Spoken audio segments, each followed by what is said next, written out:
Ladies and gentlemen, we are live. Finally, we made it happen. Thank you so much for joining us. This is Sports2L. We are live. I think our chat is working. Get in our chat. Send the stream around. We got the tip going right now. This is a sports stream along. We're watching the Memphis Grizzlies versus the Boston Celtics right now. I'm going to introduce my good buddies since we're sitting so close together. Got to bring them in here. This is my friend, Al Bausch. Thanks so much for doing this. Al, tell a little bit to the camera, to the crowd, to the nobody watching yet, but we're going to build something, a little bit about yourself, if I can, maybe. Al was a great basketball player. We played together in high school.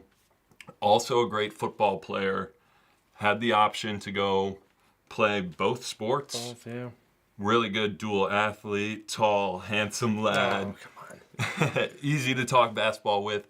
Now is a coach at DeSmet, an assistant coach there, so loves talking basketball. We both love the NBA, love college basketball, love sports in general. So yeah. Sorry I took everything that you were about to say, but please give them a little background about yourself, what you like. Of course. Well, I think we've known each other since, third, fourth grade, just playing in the CYC leagues against each other. You went to C-Pop. I was a St. Clement kid, but then eventually we found our way onto the same team.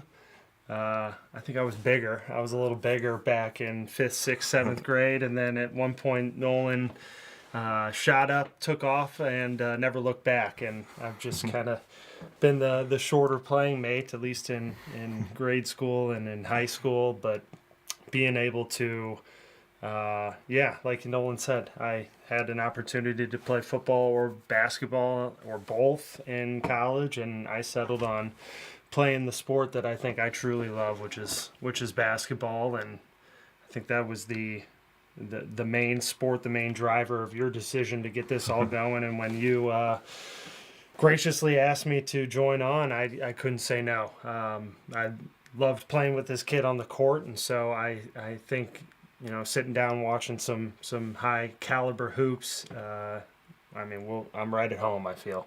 Yeah, I agree. Porzingis just hit a 3. Who scored? Jaren Jackson from Memphis just scored a quick little 2. So this is going to be an exciting game, and that's nice of you to say, Al. I, of course, loved playing with you guys in high school as well because everyone on our team I felt like had a good connection, could really pass. Got me a lot of easy buckets. So I think that's fun, especially watching, the Celtics game. Like a lot of teams right now, I think passing, cutting, scoring, getting easy baskets for their best players is a big part of the game. So it's just like, I think that's been a part of our MO since we were in 5th grade, is just like, how can we cut? How can we dribble? How can we make good passes? And so to bring to this, now we're reacting live to games. It's just fun to be back involved in sports. And we were talking a little bit earlier too that sports is, I think, the ultimate equalizer. It's the ultimate form of meritocracy. And I think in your kind of introduction to the whole YouTube world, in your first video, you went on to talk about all these different topics that are hot on the internet right now. And basketball and all of sports is just kind of seemingly that always constant. And you can't really fake it out here. If you're playing at this kind of level like we're seeing right now, you didn't fake it at any point in your life. You were the man for the job, and you got the job. And if someone is better than you, they're going to come take your job, and it's up to you to bigger, faster, stronger. It's like there are qualities that lead to a better player, and if somebody does it better, then you're going to be out of a job. So it is fun talking about sports, but I also think that we have some other opinions. We will get into other topics. If you're just a casual sports fan, please share this with anybody, subscribe, anyone that you think might be interested, because of course we're watching the game right now, but we are going to talk a lot about different topics, things that are on our mind, things that's going on culturally, and kind of maybe poke holes in them a little bit and say, hey, this is why we like sports and talking about sports, and kind of, yes, it might sound nerdy, but, and I'm trying to figure out what exactly is going on here. They've been reviewing something for a while, so maybe let me get into a little housekeeping though for the stream. Oh, technical or? I don't know if it was a clear path. It was a clear path. Something happened, but anyway, housekeeping for the stream a little bit for you, for everyone who noticed. It is pretty informal here, so like I said, if you gotta go to the bathroom, if you want to grab a beer, if you gotta go get an energy drink, you know, just feel free to get up and go, because it's very informal, casual. These are supposed to be fun. The streams is like, we've got some beers flowing. Jason Tatum just hit a 3. Here we go, St. Louis. Jason Tatum, St. Louis legend. But thorn in my side. yeah, true. He was well, maybe you can talk about that in your coaching experience at DeSmet. What has that been like, coaching high schoolers? What does that look like different than the NBA? You know, what do you... You know, I always... Blocked. Yeah, blocked. It's a good block there. Well, I coach the freshmen, so I head coach our freshmen, and am able to sit on the bench and do the stats like my father did back in the day. Get the old book out.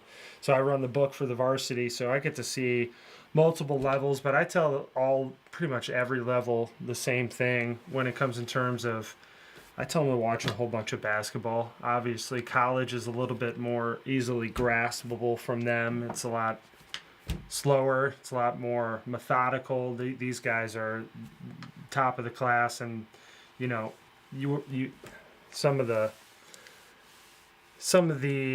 negative things that I hear about the NBA is there's no plays, there's no sets. It's like these guys run sets out here. I mean, they have plays out of the timeouts. They have different stuff that they do in transition. It just all moves so fast, and they're all so strong, and it kind of seems isolating at times when you get a one-on-one play, but most of the time they literally set that play up to have that little ISO action in that play. So whenever I'm telling my kids how to watch, you know, the NBA, I tell them to watch full games. The clips are great. The highlights are fun. They just are the best parts, the most explosive parts of the game, but I think you can really start to break down the game, you know, the way that we're watching it right now, from start to finish, just seeing the ebb and the flow, the runs of the game. It's a game of runs, so... Definitely a game of runs, definitely a game of threes, layups, free throws. You know, that's what teams are trying to get, high percentage offense, because there's so many good offensive players in the NBA. Yeah. As we just saw, Marvin Bagley for the Grizzlies missed 2 free throws, which you don't see a lot in the NBA, but I didn't even know he was on Memphis. We got more technical shots. Tatum, just a smooth, easy. He's got what now? 4 out of their 9. Yeah. What? Maybe we should get into go for that. Over-unders here. It doesn't look like, so Jaylen Brown is out. Oh, Tatum, another bucket. Yeah, he was on the injury report. Doesn't look to be in the starting lineup. I haven't seen him on the bench yet. Exactly. So that's kind of a big miss for the Celtics, but they're off to a hot start. It's 11-5 Celtics right now over the Grizzlies. Let's get into a few of these, you know, over-unders, what we think. I mean, Tatum over-under 30 looks pretty good right now. I mean, I know we're a little bit into the first quarter, so it doesn't count. That's all right. We both said over before we started streaming. Yeah, people don't know. Oh, Drew Holiday, airball 3. Sure. But over-under for Jason Tatum, 8 rebounds. See, this is just tough. If you're betting, there's Jaren Jackson for 3. He looks good. If you're betting NBA over-unders, I mean, it is so hard. I would think Tatum could get over 8 rebounds, but... He just had one coming down the court 2 possessions ago, so he has at least the one. He's a long body. He's a guard that likes to get inside a little bit too. Not afraid to mix it up. And everyone's firing threes right now. He just blew another rebound opportunity. That one slipped. The ball right in his hands and out of bounds. It's going to be Memphis ball on the base. Did you see that baseline out of bounds play that? Was that Houston? Houston over Purdue. Yeah, I did see that. Yeah. That was a hell of a play. It looks pretty good. I mean, what's your bracket looking like? Busted or still alive with anything? I have Florida winning it all. I have them beating Duke. And I have Duke losing to, losing to Florida in the finals. But I had 3 of the final 4 teams. I needed Michigan State over Auburn, but Auburn obviously won the other night. And that's a pretty good bracket, though, you got. Pretty solid. It looked Duke grim looks like at the start, though. But I guess that's how this tournament is kind of lined out. All 1 seeds. So I probably had that at one point in my bracket, then was like, oh, all the 1 seeds, huh? That doesn't look right. That would never happen. Dude, I was just saying this to my brother. I was like, I always make fun of the people who have all 1 seeds. I'm like, you're insane. It's never going to happen. There's always upsets. It's just one game. You know, that's why you love March Madness. But this year, just favorites. At least the top teams. The committee got it right, it seems, this year. Yeah, those do look like the 4 best teams. But in our group of friends, I think I'm dead last right now. So I did check that before we got here. You are indeed dead last. That's why I started my own sports show, because I've got the worst sports takes out of all of our group. I'm just kidding. I think I've won in years past, not to hype myself up too much, but... You do have Auburn winning, though. I have Auburn winning, but even if they win it all, I'm not going to win. That'll be tough. People have Florida. And I think there was another... There's a... Jack Berry, did he have... There's some good bracket. I mean, people had some good picks in our group, so I'll give it to them, but this is including women, men, everybody. I'm dead last, so... Well, I have to apologize to our I watch the NBA more. That's my excuse. Yeah, no, college basketball, who knows what's happening there. And my basketball watching has gone up in obviously the past couple of weeks now.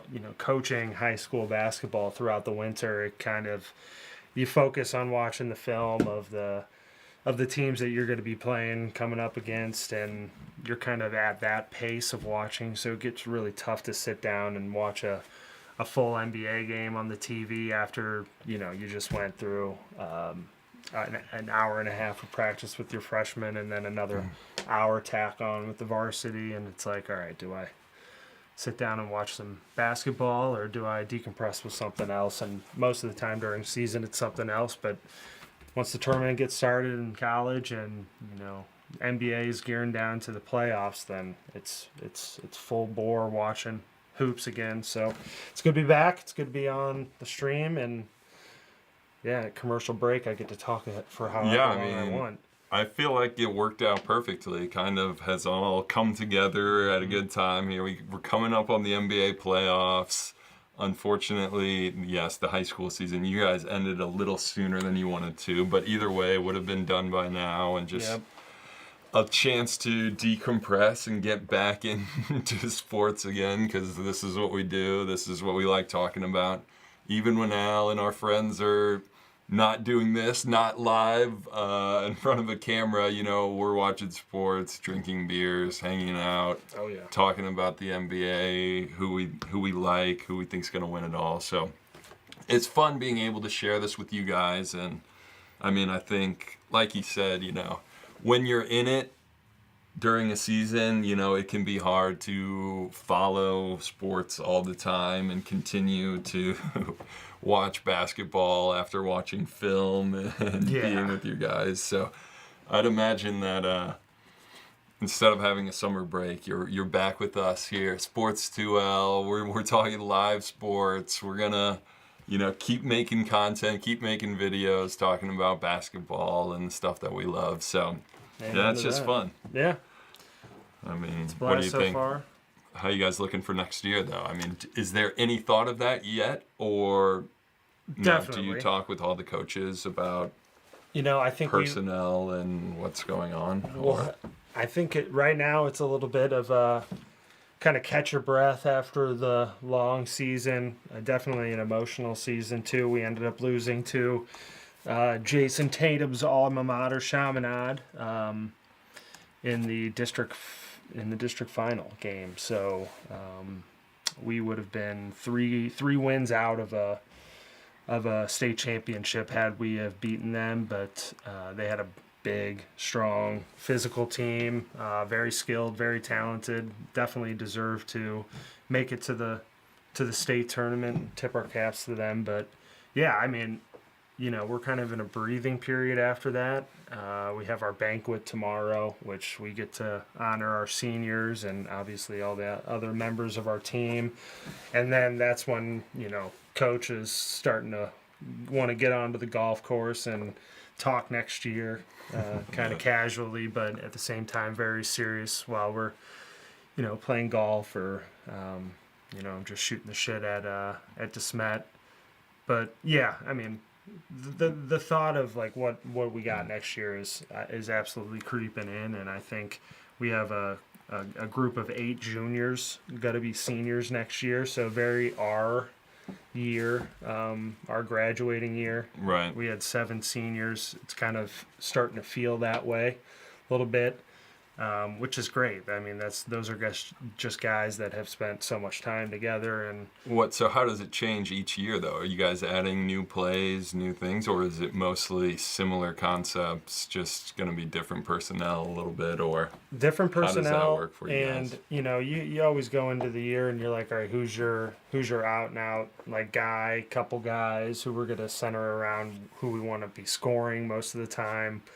And, Coach Kent Williams has just done a great job of setting up an offense where it emboldens the best players to go make their plays and be playmakers for our other kind of role guys. But on the same token, kind of giving them the opportunity to catch a breather and still be involved in an offense where those role guys or the other guys that don't score as much can take the brunt of the action off of those guys' hands and just kind of give them a little quick breather. The ball may still end up in their hands, but it's more of a free-flowing Memphis motion offense where we're doing some dribble drive action, and then we have different tweaks out of that. So it kind of stays the same, but we're kind of plopping in and out personnel in different spots. Ooh, Porzingis got the lob from Drew Holiday there. Celtics up 21-17. Porzingis looks good. The Celtics, though, it's a little bit interesting. I feel like, Porzingis is obviously huge, 7'2", 240, but he doesn't play like a big at all. He never has his back to the basket for being that big. He shoots threes. He catches lobs. Here's the replay. Drew Holiday just throws it up to him. But the Celtics, I feel like, are the best at getting their guys facing the basket with lots of space. And I think Porzingis is a big part of that as a center who can shoot and dribble. And it's just so strange. Sometimes, we talk about it with high school basketball that no one plays really out of the post. No one plays with their back to the basket. There's not a lot of big men. And that just stems, I think, from the NBA and has kind of made its way down. I know in college basketball, at least in the tournament, there were some post-ups and a lot of physical play, but I think it's definitely changed. So what do you think about the changes in basketball, getting guys with space, facing the basket? How do you see that in high school? How do you see that in the NBA? What are your thoughts, Coach Al? Yeah, well, just even relating it to how we ran our offense too. Me and you did a lot of high-low seal stuff. Ball gets into the high post. I'm looking directly down to my partner here, who's either got a seal or he's going to be in the position to make a seal on one more extra pass out to the wing, like Chris Clay gets to throw it into you or something like that. But there's not that much anymore. It's a lot of free motion stuff, right, where the bigs are kind of relegated to And I didn't mind being in this position, so maybe it's not more of a relegation, but it's more that yo-yo post and the short corner, kind of working out of the short corner and let your guards take the space in the middle so they can. What can you explain yo-yo post? I don't know if I've heard this term. A yo-yo post just means like an extended post, so you're off of the block, but your back is still to the basket. But right. Usually, mainly when you're getting a catch, you're opening it up and then facing the basket and trying to attack like a mid-post type thing. Mid-post. But you're mostly facing up. Yes. Yeah, because you can't really back somebody down from that far away. But no, and the shout out to Jack Sikma, Illinois Wesleyan legend, played for the Supersonics. Okay. The Sigma move is something that I started doing in college, being a more undersized big.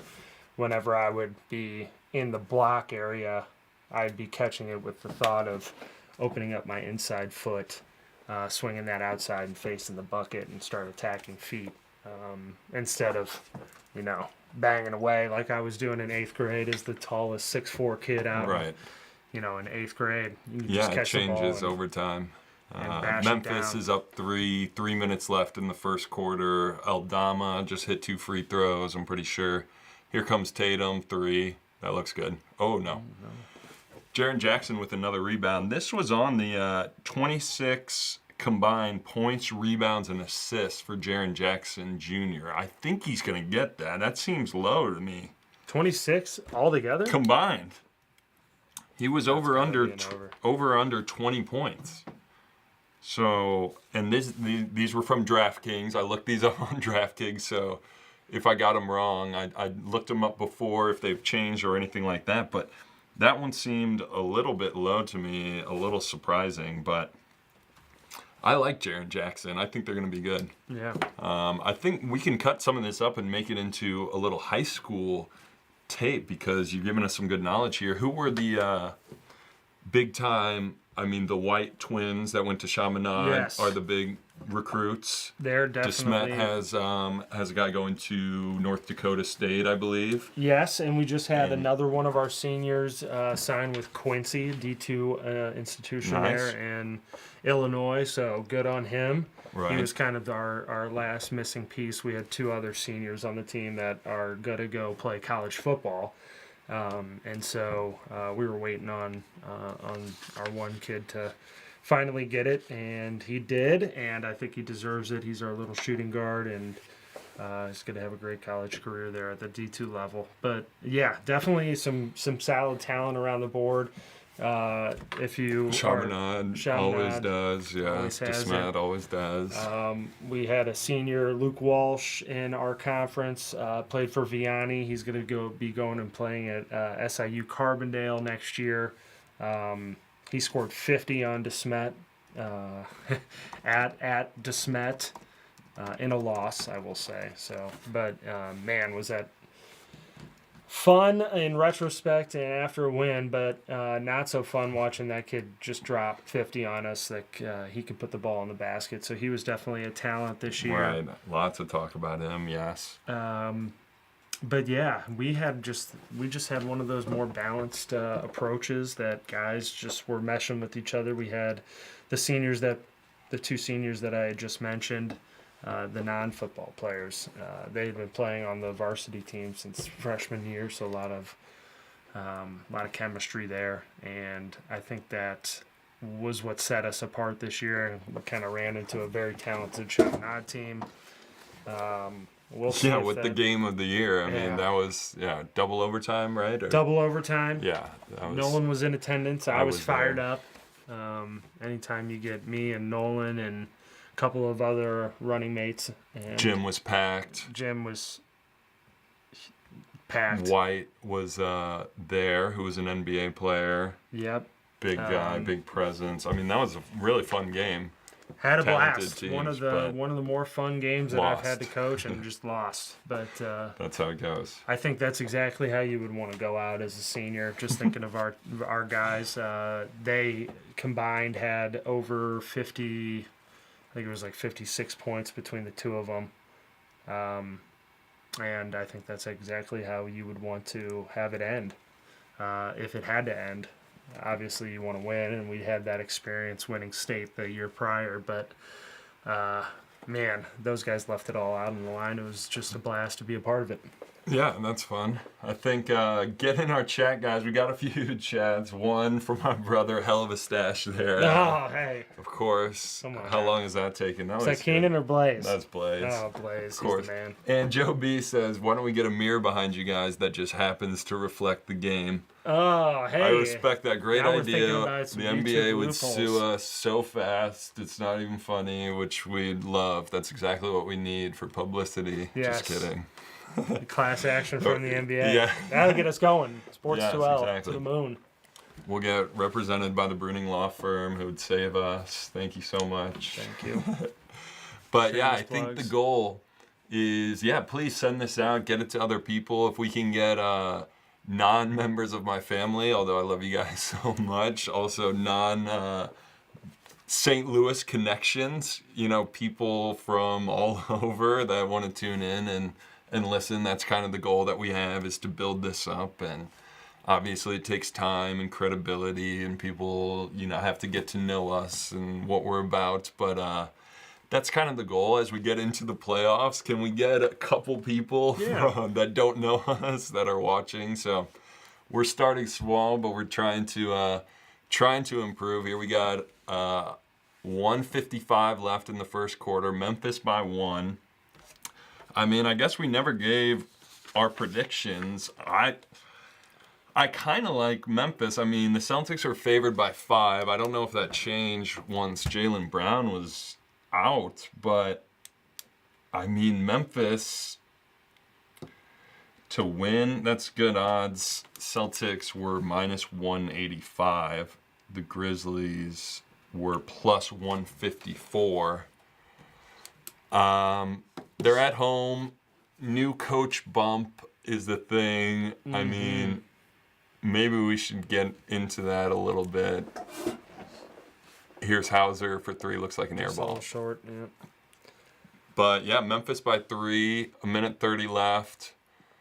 And not just because they're winning, but I think I have Memphis as well. They are, fighting to keep their hold. And 3 or 4 seed right now, something like that. Yeah, they're definitely fighting for a... Boston's a little bit more in a comfortable spot. They're on the road. They're missing Jaylen Brown. Jason Tatum's rocketing 3 balls off the backboard. Yeah, that one didn't look good. Corner 3. Ooh. Got it. There's Jackson again. Yeah. Jackson over under 20 points and 26 combined points, rebounds, assists. I think he's going to get that. I know we're in the first quarter. They're up 6. Jason with a turnover. Kennard. Luke Kennard. No way that goes in. From Aldama, there's Tatum with the rebound. I don't know. The Celtics are definitely one of the favorites, but Memphis, like you said, is fighting. They just fired their coach. They need a little bump. I'm pretty sure they play again tomorrow night. So first game of a back-to-back is the one that you really want to win because you don't know what's going to happen. Yeah.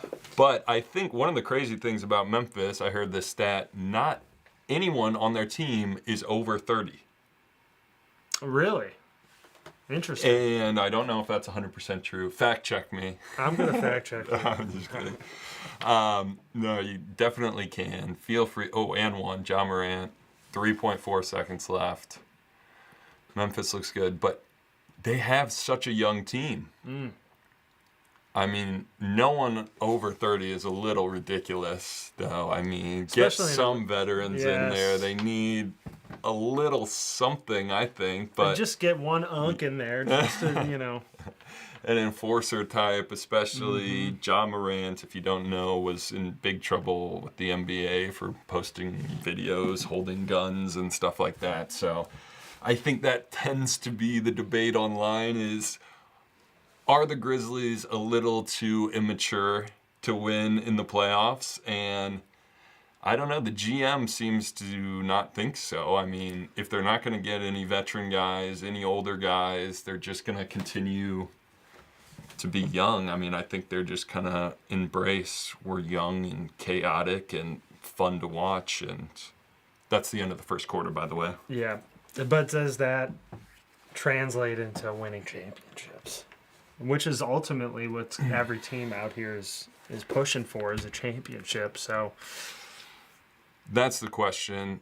How does it relate in playoff basketball when everything slows down? The game becomes a little more methodical. You know, it's not just athleticism and flying by people in transition, because obviously Memphis is really good at that. You see those wily vets come out in the playoffs too, where hit it's some like, big shots. You know, good presence on the bench. You know, because I think even for the last couple of years, Memphis has been the 2 seed. Yeah. They're always in the mix. You know, this will be our Grizzlies segment, because I think we should get into a little bit the coaching fired. The coach getting fired was the big story. I mean, with the position that they're in, too, is a little... 9 games left in the season, or 8 games left in the season, something like that. It doesn't make any sense. So what do you think about the timeline? Why would they do it with such a short amount of time left before the playoffs? Like I said, I think they're the 3 or 4 seed. What is that about? You know, it would make one sense to, you know, if you fire a guy 9 games left, 10 games left in the season, and you're on the outside looking into the playoffs, and you're just trying to rid yourself of, you know, a toxic coaching environment or whatever the heck was going on. You know, maybe that is justifiable, but it's kind of mind-blowing that they go with another guy to lead the organization into a playoff push. We should give his name. Tomas Ayasola. I think that's right. Who no one spells Tomas, Tuomas. What is this guy doing? You know? Is he... He is Finnish born. Right now he's the lead assistant. Well, now he's the head coach, interim head coach. But last year he was a coach for Paris basketball, who just started in Europe. A couple of years ago, they started a Paris basketball club and threw a lot of money into it and got a lot of big names. So, I mean, he has a lot of experience, but I think we should... no joke, too. Oh, he was making millions, 7 figures as a lead assistant. What I heard was at least 2, maybe 3 of Memphis's assistant coaches were making 7 figures. So, wow. And this also relates to St. Louis and DeSmet, because they got rid of all the coaches last year, which included Blake Ahern, who was a DeSmet legend, great player, played overseas, had a great career in China, and a great coaching career, and it was really close with Ja. And then last year they got rid of the whole staff, which basically signaled that their head coach, his job was a little bit on the line, because they were going to bring in with as good as team they have a bunch of different people. And so I don't know, I wish Blake would have still been around, obviously, and saying if they would have promoted him. And I think a close relationship with the star player, Memphis's star player, is Ja Morant, and so that is always good for a coach. But it seems like that's one of the reasons they got rid of their former coach, Taylor Jenkins, who's the winningest coach in Memphis Grizzlies history, I saw, and 55% win percentage, something around there. It's like, to fire that guy with 9 games left in a season is the timing of it. It's just what's kind and of course we don't know what's going on behind the scenes, if the players were, you know, pissed at him or not buying in or not whatever. You know, we're never going to know that. But to me, it's almost, I'd like to hear your take on this, a little unfair to the Finnish Tomas Ayasola, because you're giving him 9 games, and what can he really do? I mean, well, what can you do? Because going into the playoffs, if they lose first round, now are they going to bring him back? Probably not. I don't think they bring him back as the head coach, but you didn't give him enough time. So It's How would you deal with that? I don't know. It almost seems like a lose lose lose any type of way that you want to mark it up. It's obviously the win is you take these guys to the distance. You go the distance with these guys and win an NBA championship. But I think that's pretty darn rare to do. Especially in the West, I don't think anyone's picking Memphis. No. But I think if he just wins one series, he's got the job for next year. I think he would and have maybe to a get that multi-year job. But here's which the thing is too. Cool, but it's like it comes down to one series, and how Didn't much really is get he that going to time. be able to change anything? Well, then then you get into a position. It's like, do we bring on another guy too, and just say, hey, Morant hit a deep three. Thank you for your coaching tenure for 9 games in a playoff series, but do you want to be like lead assistant to this guy, and then maybe that next head coach that's slated to come in is like, I don't want this guy to be a part of the organization ever. So it's right, because he's got it's a tall task for Tomas. Exactly, and he doesn't even spell his name right. Yeah. Just kidding. But that's what I'm saying. It's just like the whole timing of the thing makes it seem so weird that something else is going on that we don't know about, because I don't know, it must be Ja Morant, another He banked just banked it off in the from top the of side. Let's go, Ja. Little corner 3 bank. I'm telling you, Memphis. Memphis has pushed it to an 11-point lead. New coach bump. Yeah, they're up 11, 9:45 left until halftime. I mean, they look pretty good right now, of course, but it's just so weird. Like, it's all going to come down to who they get in the first round. And if they win that, the coach is going to keep his job. And if they lose that, now what do you do? Because Clear house? yeah, but you can't really clear house because you only gave them like 13 games if you lose in a series, or 15 games, or whatever it comes out to be. So I don't know. It's also interesting. This is a team that fired their coach with 9 games left in a commanding playoff position. I don't think. But that's the NBA for you. They got money to blow. Yeah. They got millions to blow, and Ja Morant and one. Wow. That's a tough shot, he just said. Yeah, go grab one. Dude, crazy. Here's Ja from way beyond 3.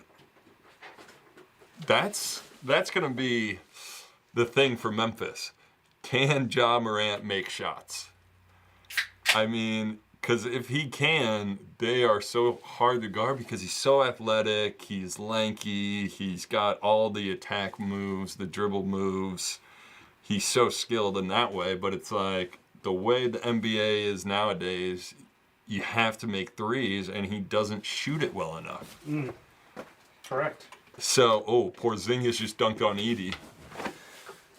Zach Edey's another question in my mind, too. Fresh kid, obviously huge. Played at Purdue. Yeah. I mean, what do we mean by huge? What is he listed? 7'4", 7'5"? I think he's 7'5". To give a little context here, yeah. And probably 290, Got 300. To meet that kid at the Missouri Athletic Club. He got honored as a part of the college basketball awards. Yeah, he was there. How tiny did you look? Oh my gosh! I'm a 6'5" guy in normal life, like walking around maybe Trader we should stand Joe's. up and get out of the shop. Yeah. Just let people know. When I'm walking around Trader Joe's, it's you feel great, but then once you get onto the basketball court and play the sport that you love, I feel like a small guy. But in that auditorium there at the MAC, you feel like a little child.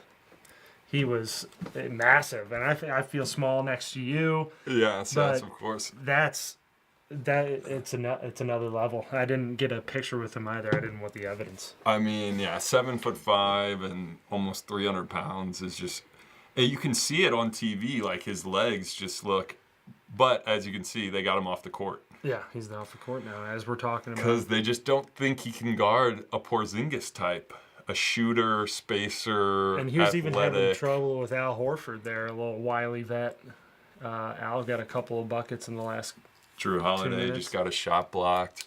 Yeah, Memphis is interesting. Yeah, the Edey pick doesn't look that good. any big that you pick nowadays has got to be able to face the basket and score from outside. Like, and Zach Edey just doesn't do that. And it's more importantly, like getting out to the 3-point line and guarding a little bit too. I feel like, definitely. We're I'm only talking offense. You know I only talk offense. Come on, we don't worry throw about the defensive spin into it too. Defense wins championships. Defense is not real. No, just kidding.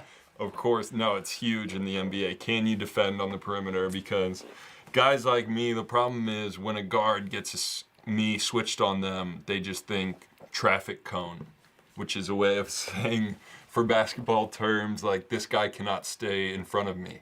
Yep. I'm going to be able to get wherever I want to on the floor. And so if you're getting, some of the good bigs in the NBA who are shot blockers and really athletic and can defend don't even score that well. Mm-hmm. And not to say, like, I'm some great player, but I feel like I'm a better offensive player than some of these guys.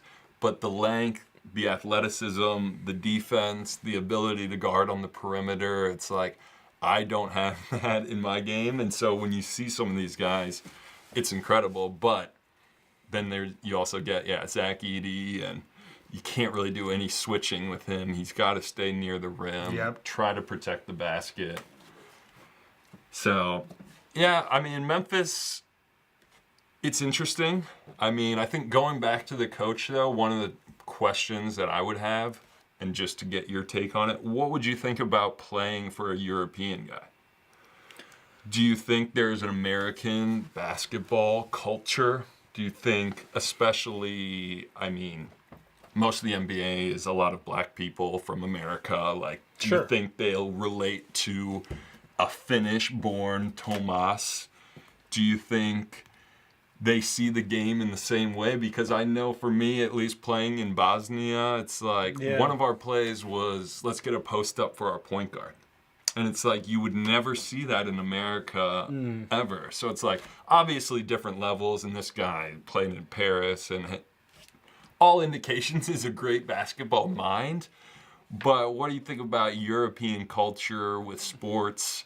And there seems to be at least, some Canadian coaches, some European coaches. Would that make a difference? Do you think that relates to any NBA players, or what are your thoughts on that? I think it's once again, it's a meritocracy thing. I think it's all the proof is in the pudding, and if he can coach, he can coach, he can coach. I think his guys will follow that way. Now, just in my kind of quick off of the cuff, how I'm thinking about this too, is I feel like a guy like that would have a little bit of an appreciation towards what he's coming into too. Obviously, the NBA is the tip-top echelon of basketball in the world. And I think as a European coach, putting myself in his shoes, I would be like, I gotta understand that. I gotta know that coming in. Respect the culture that basketball in America has brought the world, and kind of go off of that basis right out of the jump. So I'm sure he's not a. There's Tomas. There he is. He's coaching firing the Look at boys him, up. handsome lad. He looks young though. He's a young, fresh coach, and sometimes, especially in game, you're not Xing and O'ing all over the place. You're simply moving a guy here, moving a guy there, but it's a lot of motivation. It's a lot of like getting the guys into the moment of the game. Jason Tatum, And great move. I think if you can do that as a coach, especially at the NBA level, I think you could do pretty well. But I doubt that he's coming in as this like arrogant European know-it-all. He's going to change the No, he whole doesn't seem like that feel of the team, and we're going to just start being the Finnish national team. Right, that is the big question though, because I think European basketball is a lot more known than the NBA for team, physical, we do it together, not one guy runs the team, but I think the Spain team a lot. NBA is a lot different. Yes. Guys make $60 million a year now. Like, they run the team. Individuals have a huge say on what happens with the team and what direction they go. Hauser, open three, looks long. Bagley's got a bunch of rebounds. I didn't even know he was on Memphis, and he was getting some good minutes. Good take. That was is that Scottie Pippen Jr.? I think Pippen Jr. He's a good player, but I don't know. I think it will be interesting to see with the European coach, just kind of. I don't know. I feel like the mindset is a little different. Like, can you get NBA players to buy in, like Ja Morant and Desmond Bane as he goes for a spin move, no foul called? No foul. Can you get them to buy into this is a team? This is, the way we play is about culture, and I feel like those are more prevalent in the European game, like Paris basketball Sure. and the Euro League, where he coached. Like, I don't know. I think it's slightly different. Of course, there's more spacing in the NBA game, wider courts, a lot more skilled offensive players that kind of want to do their own thing, and as the game gets closer they want to go isolation and prove that they can score. So the European game definitely has those more set looking sets. We were talking I think a little earlier about the sets in basketball and how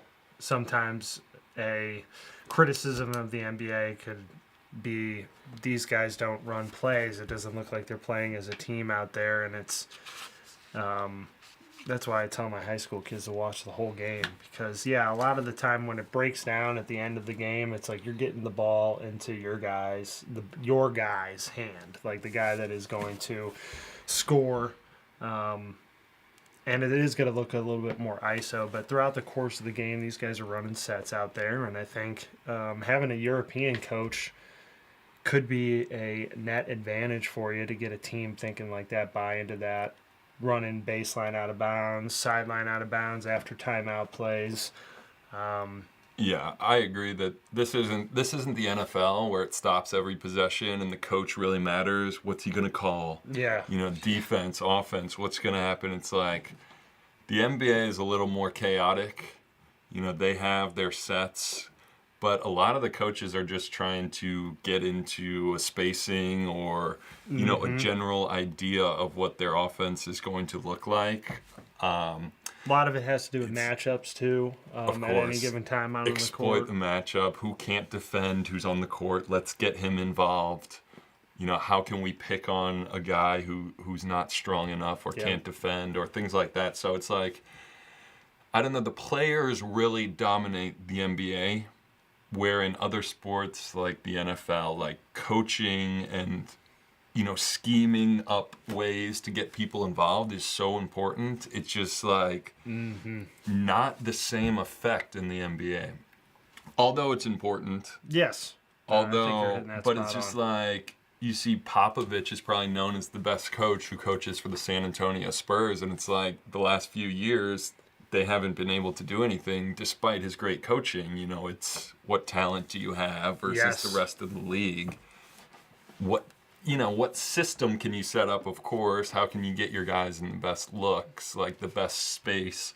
But it is, I think, a lot different than what the common fan thinks, because as we get into the playoffs, there's going to be coaches, this guy sucks, he should get fired. And it's like, unless you really watch the game, you don't really notice that they're having a small impact. Like, what exactly can the coaches do besides end of game, fourth quarter, even practices? Like, you're just looking NBA at the motivation factor. Motivation I think it's factor. the motivation factor, and it's the ability to, like, juice out the most from your guys in that sense. And you bring up the Popovich mention, like when he has, Tim Duncan and Jaren Jackson with Al Horford on him just scores pretty easily. But when he has, his dream team from in the 2000s, when you have something like that, that's a pretty easy orange to juice all the juice out of, and Popovich did a great job of that. And now he's got Wembanyama, obviously super fresh player and just trying to get into it. But the supporting cast around that, I mean, that's a tough looking Spurs team at any given moment. It's tough to juice anything out of that orange.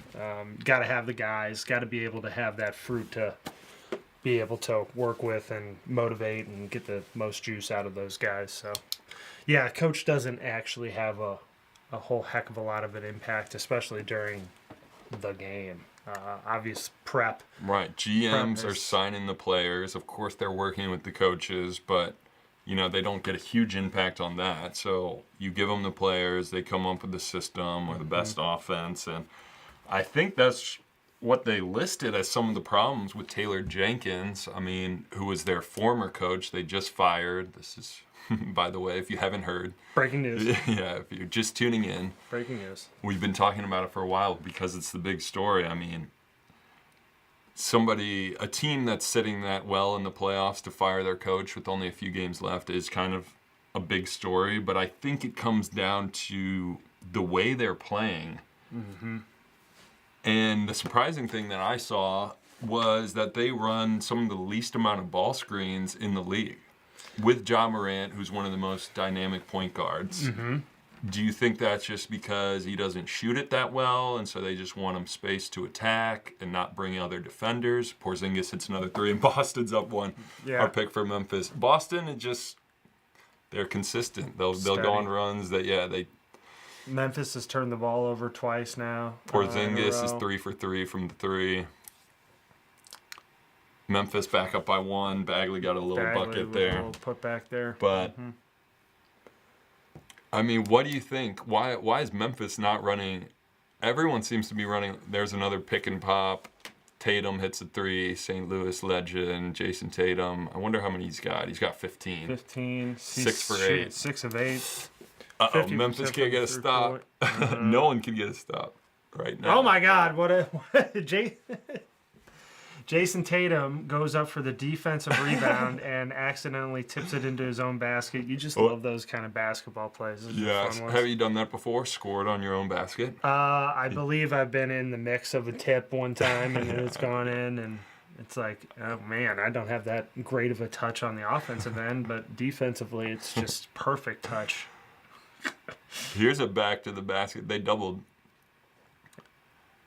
Wow. It pays off. But, yeah, I don't know. I think personnel-wise, too, it's tough to run I would think tough to run a ball screen with Zach Edey as like a through-and-through offensive threat coming off the roll. He has to roll. And so he has to roll. And most of these guys that are running, any type of screens out there, they are a threat to pop as well. So you just got the coming off the screen as a guard, obviously, and Ja Morant can do He got away with defensive goaltending there. It looks like that was on the rim. Now, here's a hot take. You said bring out the hot takes. I think the Europeans have gotten that one right.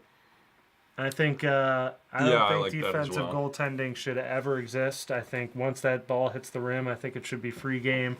If these guys are all going to be 7'3" freak athletes that can jump out of the gym, I think we need to be seeing plays like that and they're rare plays anyway. So I think you kind of take the guesswork out of it as calling that as a ref and like what's in the cylinder, what's out of the cylinder, and you just give the players the free rein to kind of get that thing agree, off but the I'll push back a little bit. And I think in the European game, just for a little backstory for anyone who doesn't know, once the ball hits the rim, it's live, and so you can tip it out. Mm-hmm. Or the offense can put it in. Yes. And I don't like the second part to that. I think the defense should be able to hit the ball out, but I don't like it for the NBA. For as long and as athletic as they are, for any time the ball's near the rim, some guy can just come flying in because even point guards in the NBA can fly above the rim. So if you have 2-3 guys on offense who just crash the glass, like anytime there's a drive, anytime the ball's near the rim, they can just kind of go up and not have to worry about goaltending or anything like that. So I agree with you that defensively it's more fun. Like when the ball's on the rim, you should be able to hit it out. And NBA is crazy the amount of scoring that they have nowadays. So I like why that middle not ground. help? I like that middle ground there. But it would be hard to say only a defensive player, I guess, can go hit it off the rim. But it's not that hard. I mean, that's how I would do it. I feel like But the plays are rare in general anyway. Maybe let's go through some of the differences for the rules, just in case no one knows about the NBA. We saw maybe a foul. What are they looking for? Flagrant foul? There's been plenty of those this game. Porzingis got thrown to the ground by Bagley. And see, this is the issue with Zach Edey. Marvin Bagley is taking his minutes right now, just because he can defend a little bit better and is more agile. And Bagley's a guy that's bounced around the league, so they took Zach Edey first round. But you can't really do that with the center anymore. Unless you have a specific plan. They're about to give us the call on what happened here. If that can't be. What are they looking for? What's that called? A flagrant foul? No way. He did pull him to the ground, but I don't know. I think. Trying to do my best lip reading right now. Figure it out. Yes. Oh, they called an offensive foul. They called it offensive. No, that's horrible. So they might have reversed that. They might have taken a look and reversed that and gave it. They sure did. They gave a foul on Bagley. That seems fair, as long as it's not flagrant. So Bagley. See, now Bagley to the bench, and now Jaren Jackson plays center. Yeah. So, Porzingis in the post. See, he doesn't score well with his back to the basket. No. It's so weird to watch. He's such a threat because Bane misses a three. So we're all knotted at 57. There's 2:49 left in the second. Derek White just missed a three. Jackson with Derek another. White on the USA team. I thought he was a good addition. Really good addition. And Drew Holiday. Yeah. I mean, the Celtics are just loaded.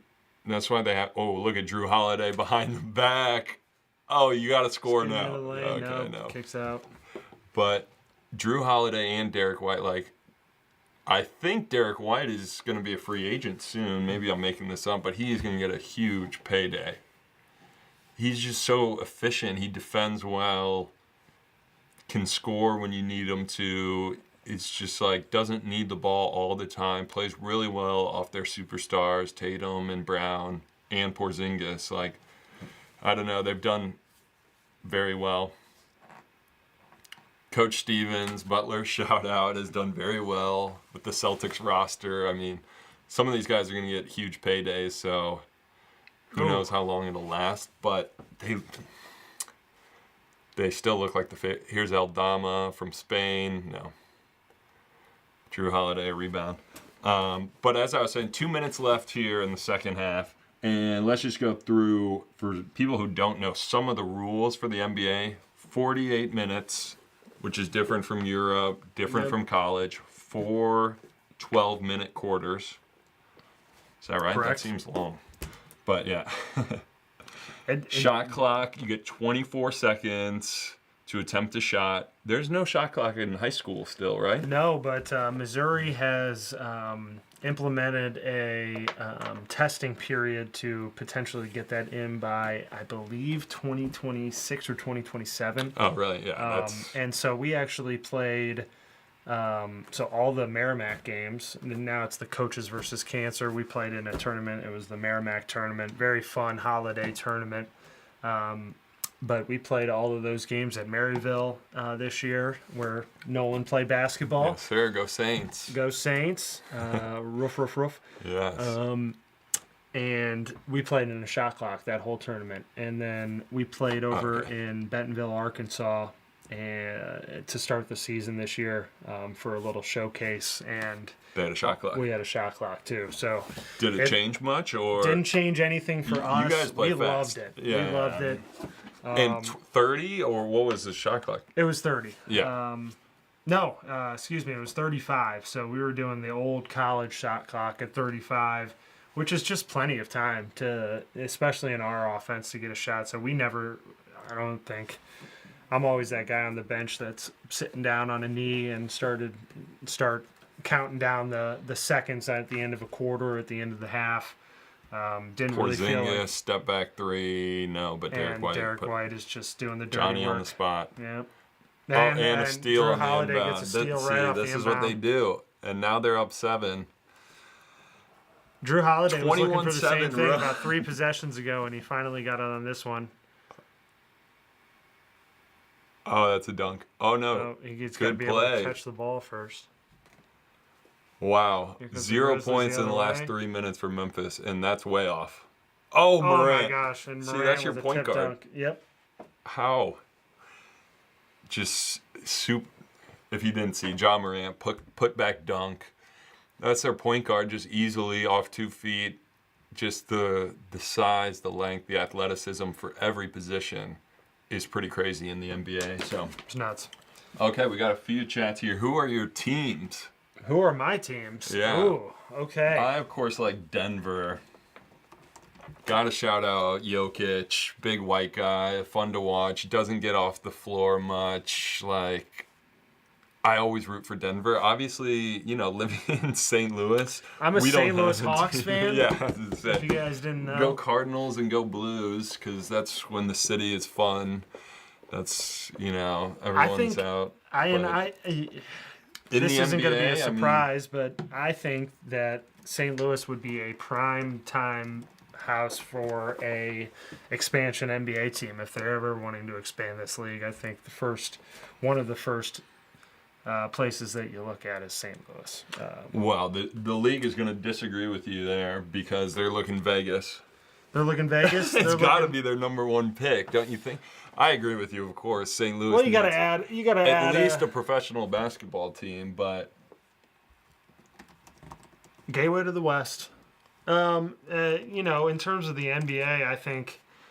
I think they do Las Vegas and Seattle. I don't But like then either of 2 those more. cities. Why not St. Louis? New Orleans. They have one. Oh yeah, the Pelicans. Yeah. Why not St. Louis and, I don't know, Vancouver?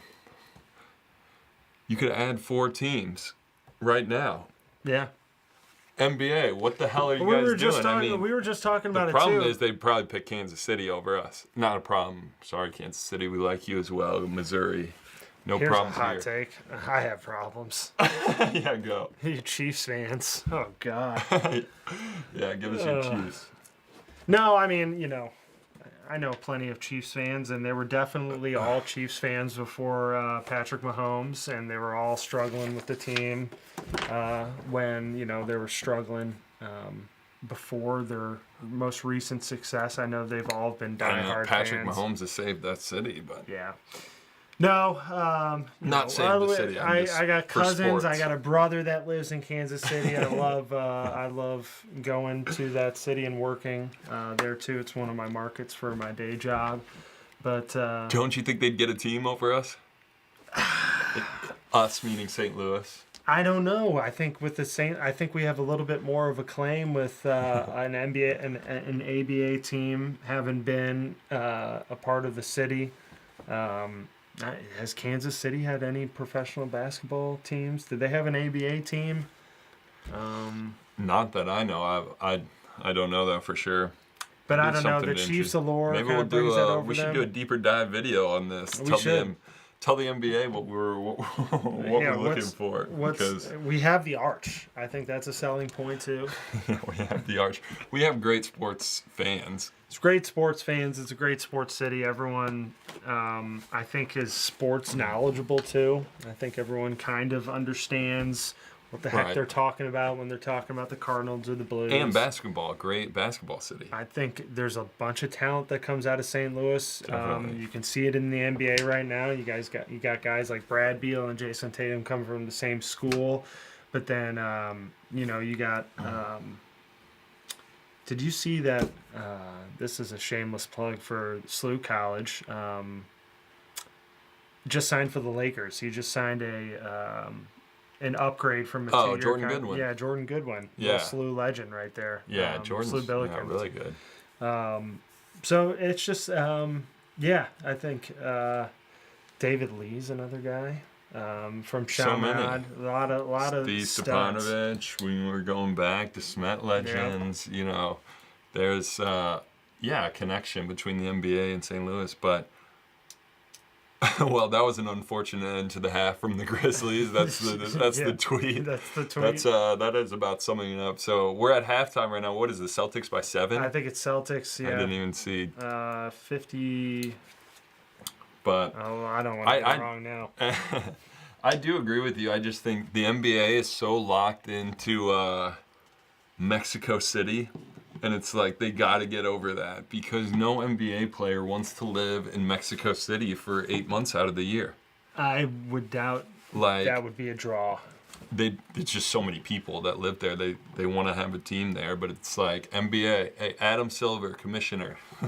I know you're listening. You're one of our 5 viewers right now. We love it. So we're giving you some advice here. Get over Mexico City.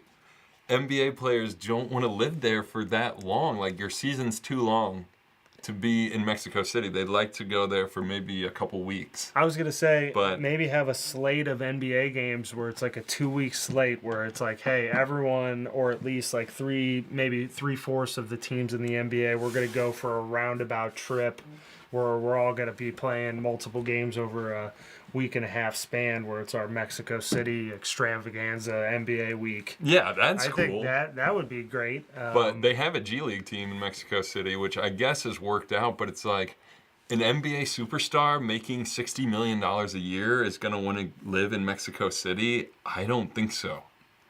Like, nothing against Mexico. Of course, we love you. But it's just... still, I think, a little sketchy for Americans that are that wealthy to live there for that long and let's just be honest, get around. Let's be honest, they're going to stick out like a sore thumb. Yeah, they want to go out late at night. NBA players like their nightlife. They stick out like a sore thumb here, but the average height of an American as opposed to any sort of... Latino is going to pale in comparison. They're a little shorter down there, but... Okay, Memphis only down 5. Only down 5. 66-61 at half, Boston. But... I mean, that's why I feel like, maybe Canada, you could go I don't Vancouver. think they'd be short of celebrating that team down there. I think the fans would just get an absolute kick out of that. Oh, yeah, of course. It would be crazy. Market. And it's one of the biggest cities in North America. Like, it's just huge. That's why they want that market. Yeah. And I'm sure they want Paris and they want London. But the time travel, like, how would you get other teams to go play there? Like, I agree, it's going to have to be just showcases. Yeah. Like, you can go there for a couple games, but... The NFL does it. They've been getting over to Germany. They've been getting over to London and playing NFL games. Couple weeks out of the season. I don't see how the NBA can instill that and be successful. I agree, and I think another thing for Adam Silver, who is the NBA commissioner, by the way, I keep telling him what to do. The most powerful guy in the NBA. We're gonna keep telling him what to do. Is he commenting right now? Yeah, Adam. Yeah. Adam says, "Don't talk about me like that." Whoa, dude, that's... Come on, man. Don't need to micromanage. We're just trying to do your dirty work here. They announced that they're trying to expand the NBA to a Euro League. Like, they're trying to make some type of European NBA is the next big venture. It seems like from the NBA, and it's like, what the hell are you doing? Don't do that. At least in my opinion. Would that replace the G League? Or would it be... I think in addition. Okay. They want to get into the European market, and I'm like, dude... It's the era of Trump, dude. Make America great again. Bring it to the NBA. Like, you should focus on expansion. Jobs in America for our NBA Yeah, players. let's talk about St. Louis getting a professional team before we worry about some European league. No offense to all our European fans out there who are watching us right now. Thanks, guys. Yeah. From across the pond, we appreciate your patronage. Thanks. Yes, we do, but...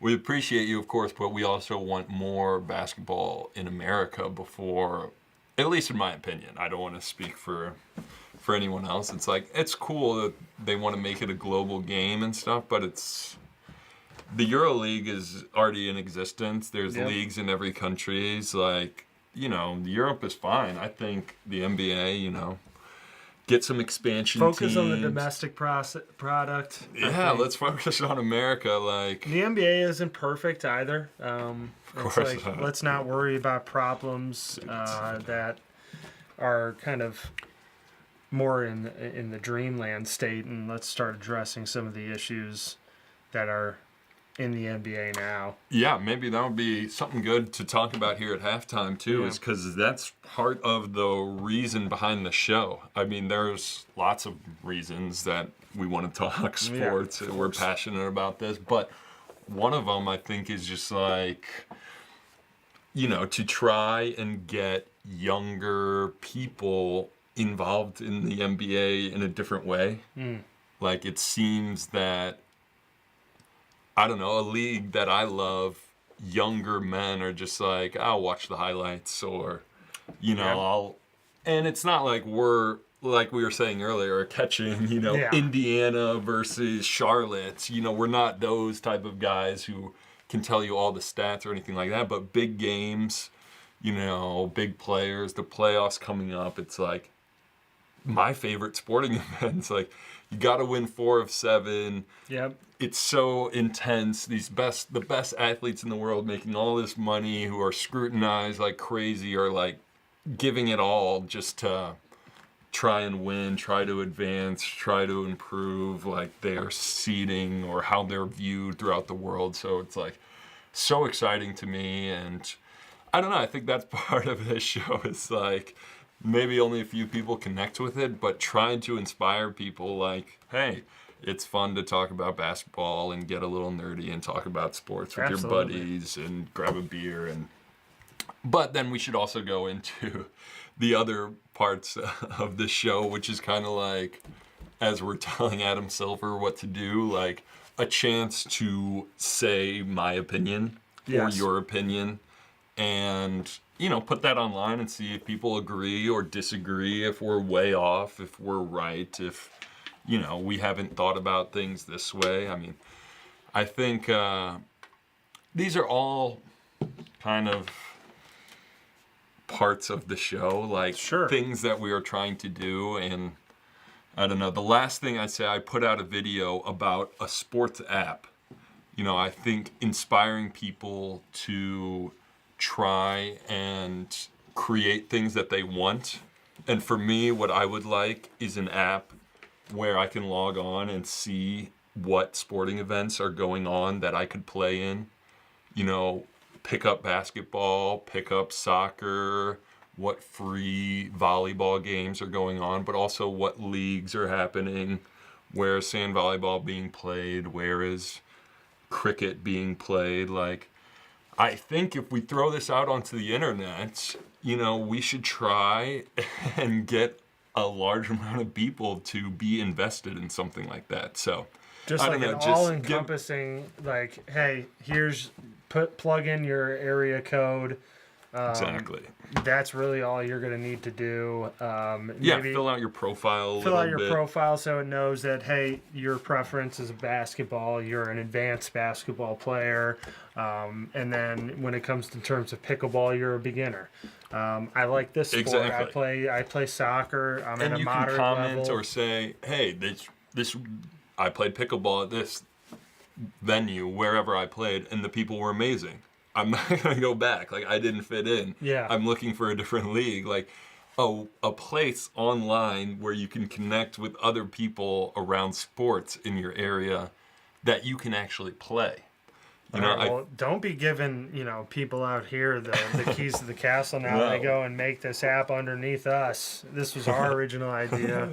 Just make We've sure got it patented already, so don't even try. Our lawyers are top of the line. Top of the line lawyers. No, I'm kidding. Do try. Yeah. I mean, it'd be nice. It'd be nice to just maybe the technology's not there, but it's just like something that I've been thinking about for a while. Like, because both my brothers are in tech, and they're always talking about cool apps and things like that, and I'm just the loser that's like, dude, sports app.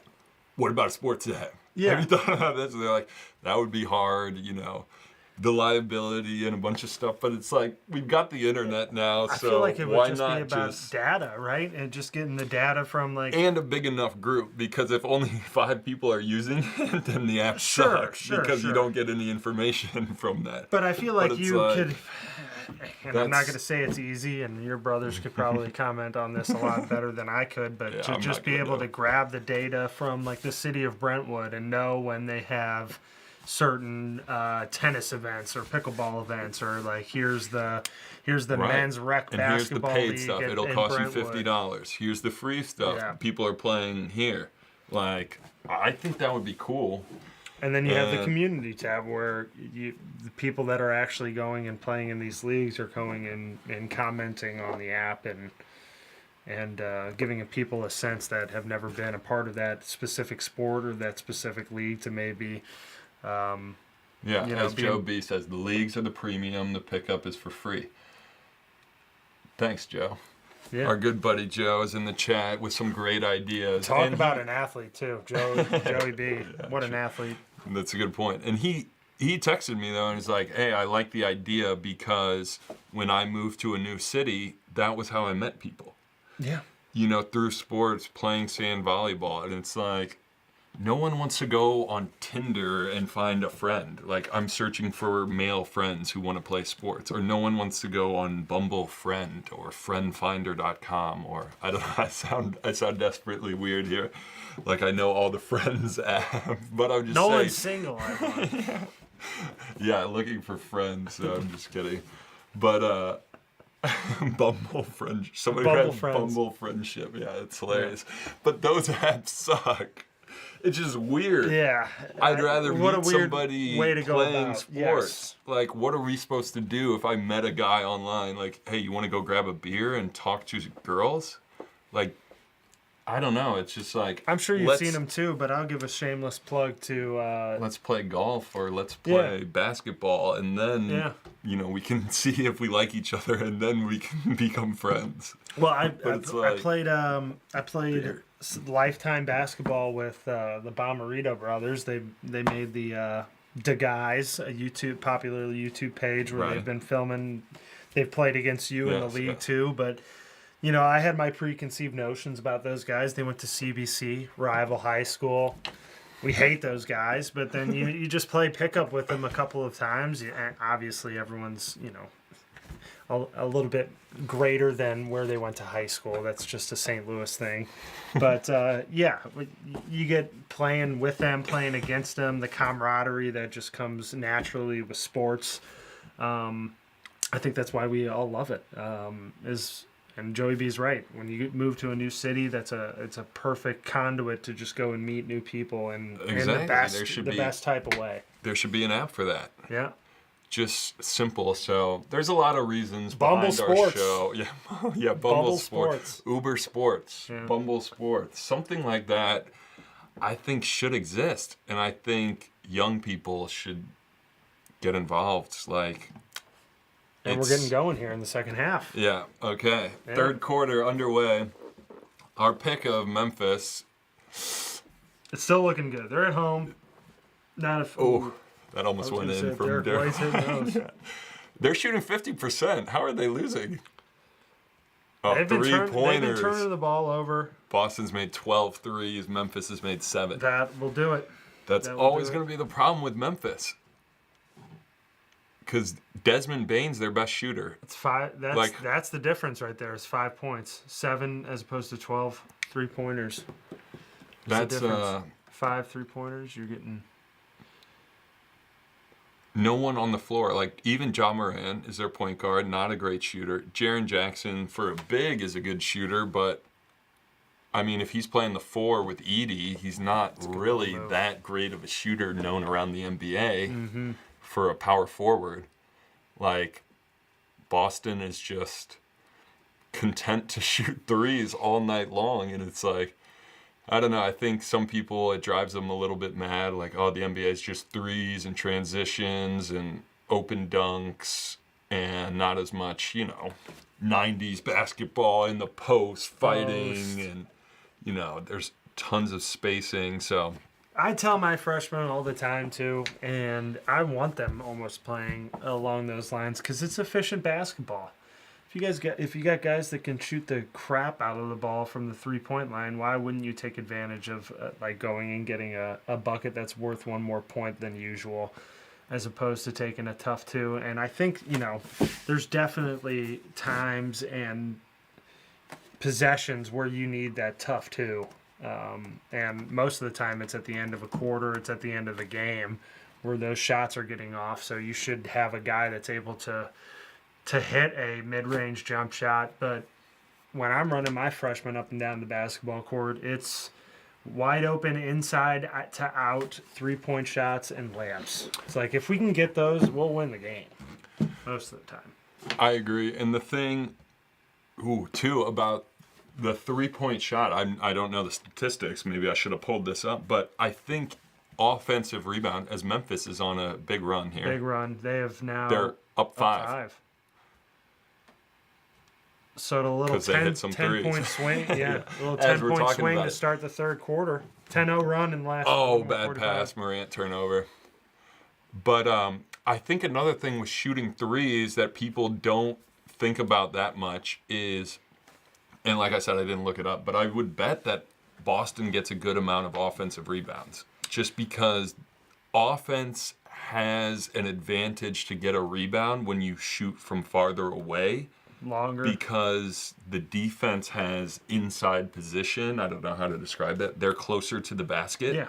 So if you're shooting a floater, if you're shooting a mid-range shot, it's not going to come off the rim as hard. Yep. So if you're spacing the floor with lots of shooters and taking a ton of threes, you're going to get these cheeky offensive rebounds where the ball flies out to the 3-point line and somebody grabs it, or, it's like, especially for bigs, we start to run, the shot goes up, we start to run towards the basket or move towards the basket.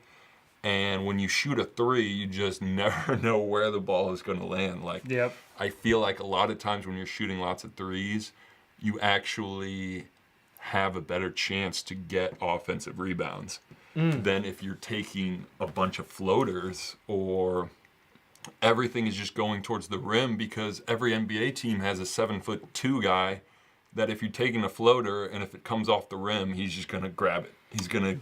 Plus the help that is in those interior areas if you're pulling up a bunch of, floaters or mid-range jump shots, the help naturally kind of condenses, and then you have the rebounders that sit right there too. So I think that's a good point. Once you start shooting longer shots, you get longer rebounds. And if you have everyone spaced out appropriately there too, an offensive team does get a lot more looks at those offensive rebounds. That's a good point, and something that I hadn't previously considered, Nolan. That's a good one. Yeah, I mean, I think, it just kind of changes everything. Obviously, the spacing, if you got 5 guys on the 3-point line, it's like really hard to guard. For a big guy like me, I run to the rim. If 5 guys run to the perimeter in transition, like, you're going to lose that guy. There's Drew Holiday going strong. Straight at Zachy. It didn't really look like a foul, but they give that. He kind of had an open runway there. Yeah, but then you see 7'4" coming at you. Okay, here's Chris. Shout out Chris K. What up, Cleggs? Cleggs. Is Chris is the rest of the season turning into a tryout for Ja? If he doesn't perform, do they decide not to sign him to the extension he is eligible for? So I think he's got he's got 2 or 3 years left. Okay. Maybe 2, but he can sign an extension after this year.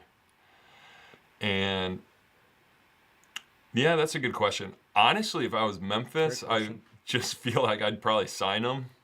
Just because it feels like if you think he's going to be around for a while, just sign him early because the cap keeps going up. There's Huff. How is he getting... He's getting minutes too at center. But the cap keeps going up, so he's eligible for a $150 million extension is what Chris says, Ja. So I feel like you just gotta, if you think your guy's gonna be with you for 4 or 5 years, you gotta sign him to the extensions just because it's crazy how much I would have to the agree with cap that. goes up and the money just keeps changing. So now they're making $60 million a year. Well, in 3 years, when you want to re-sign them, maybe it's now $70 million a year, $65 million a year, or whatever for a max player. It's like the numbers are crazy. And in the NBA, if you're a superstar, they're even crazier. I mean, you basically get to name your price. I want the max deal, and you have to give it to me. So, and look at how athletic he is. He floats. Ja Morant with a little... I think you got to give that to him. I think a talent like him, as great as Chris is saying, trade him. And that's your only option, really. If you don't want to re-sign him, because if your plan is just to wait and then see if you should re-sign him, I wouldn't do that because it's just going to go up. You're going to have to start spending more, paying more. Just trying to trade him though. That's interesting. More or less, take your medicine now, pay the guy at the kind of the discounted rate, as opposed to let's wait 3 years and he's got a claim to say, all right, well, how about $50 more million? Yeah. So that is kind of the way it seems like it's going, at least in sports, is just to do it early if you think you want this guy around your team for the next 5 years. But that is the biggest question with Ja. New coaching change too. Do you think that they have any sense of wanting to kind of flip the team over and find a new superstar? Maybe that's what kind of Chris is alluding to too.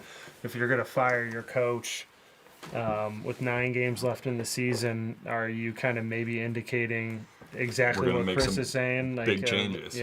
Some complete revamps, which has its challenges too, because I mean superstars are obviously have to get everyone another in the NBA superstar is back. super talented, but superstars in the NBA are a little bit more few and far between than your just kind of stock NBA guy.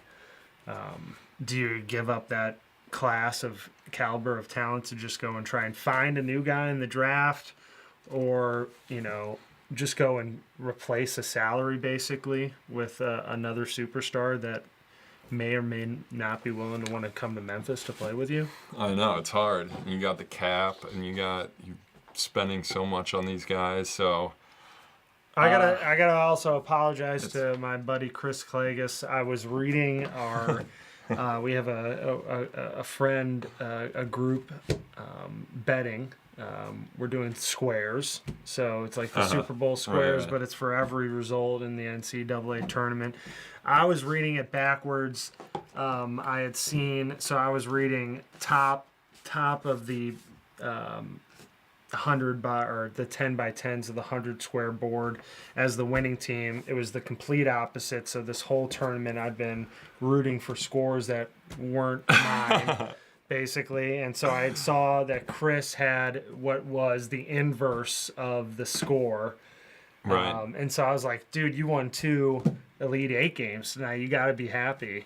And then as I was kind of reading through the text, I realized the errors in my ways, and I had to text him back real quick. I was like, "Dude, I'm sorry, blue balls you on that one. You actually didn't win." So sorry, Chris. You have every right to kill me, like you said. Yeah. And your text back to me.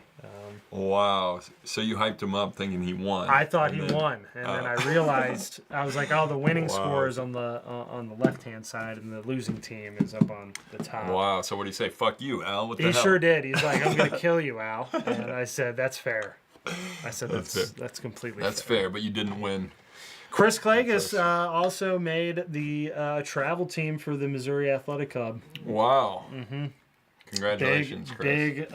Big ad for the team this Where year, you going guys over going? to Columbus, Ohio. See, Al's playing travel basketball. Get involved, guys. Come on, get some sports in your life. Yes. Watch our stream. Watch our stream. It will embolden you to get up, get off your butt, and just go lace them up and go play with some like-minded people.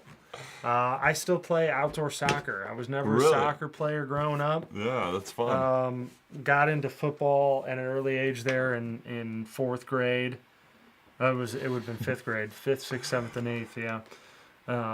But the soccer got put on the back burner, but we had like a CYC team in high school. That was a travel, wasn't it? Wow, what a move.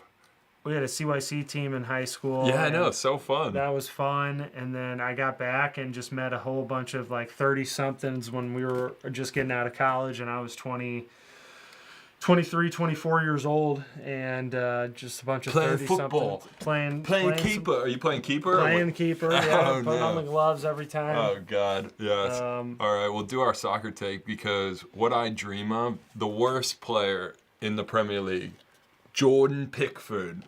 Oh, Jordan Pickford. And no offense to him, England because number... of course he's watching too. Everyone's watching our stream. But sorry, Jordan. If you're the England's #1 goalkeeper, we hate you here in America. And I have dreams of Pulisic scoring over Pickford in the World Cup game, and we just laugh at England, and that would be incredible. Now, it's starting to happen. I mean, I think England gets worse and worse on any given year. Really, they're loaded all the time. They're so loaded, but they always figure out a way to lose and disappoint their fans, which we very much so loved, because those guys taxed us on tea, and we just had about enough of it. Started a whole different revolution on it, and now we're here now, enjoying football, soccer, basketball, baseball, all the sports here in America. Yeah, exactly. See, isn't this inspiring, you guys? We talk all the sports, not just NBA. Range. You know, as we're watching an NBA game, we talk about whatever the hell we want to. Wow, Drew Holiday with a little pump fake and then just right into his three. Easy. They're up 9. The Celtics are up 9, 4:35 left to go. They've made 16 threes. Memphis has made 9. 16 of 44, though. I mean, they're chucking. This is what's great about basketball. It is truly a game. Travel. That's a travel, right? That's a travel for sure. Aldama, sure. And he finally gets one to go, Aldama. Wow. It's a game of runs, man. I mean, we started this half, Boston up 5, and then Memphis goes on a 10-0 run to go up 5. Then Boston, in a similar fashion, goes on like an 11-2 scoring route. Now they're up 6. Joe's got, you guys drink every time we get a slam dunk, or what are the traditions here we can expect? Yeah, we didn't do a drinking game before this one. We should have maybe picked a player, and every time they score, you drink, or, you know, something like that. But yeah, Joe, that's a good idea. We do have to add a little bit, we do have some beer in our cup here.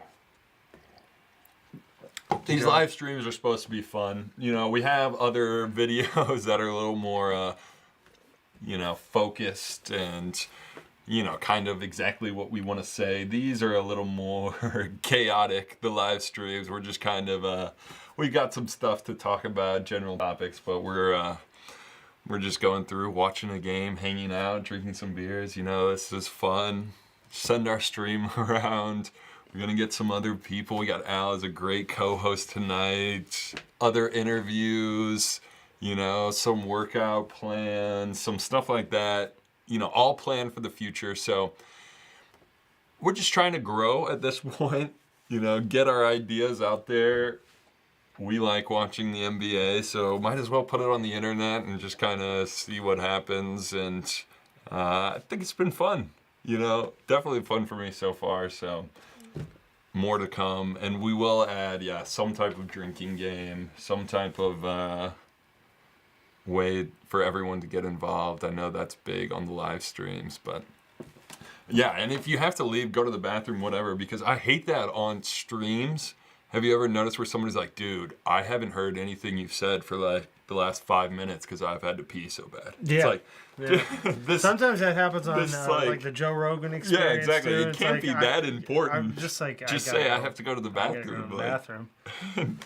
It's a podcast. It's not surgery here. Like you don't have to hold it for, you know. So this is a job interview, actually. Yeah, you better not. Yeah. I hope people feel relaxed and want to come on here and want to hang out, because it's like you'll see a guy sweating and be like, "Dude, I'm so sorry. I just had to go to the bathroom for the longest time." It's like, just go. Just go. Doesn't Joe Rogan have a $300 million studio or something? Yeah. Like, I'm sure there's a bathroom close by. There's definitely a bathroom.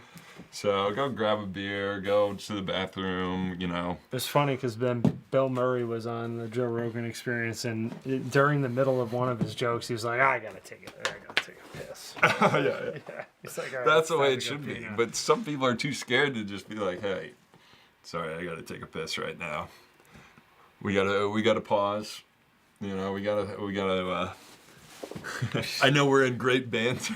we're locked in, but yes, I do want to make that clear that the live streams are a hangout, an informal hangout. So I don't know what. And I gotta say, the studio is just fantastic. This was my first time seeing it here, folks, and it is no joke.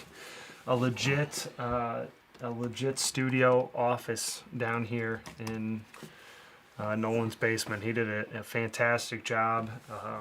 Didn't cut any corners. This looks like the real deal, and I hope we sound great. Fun. The videos that you have put out to get this channel started sounded great, and I think that's kind of half of the drill. And I think we look great too.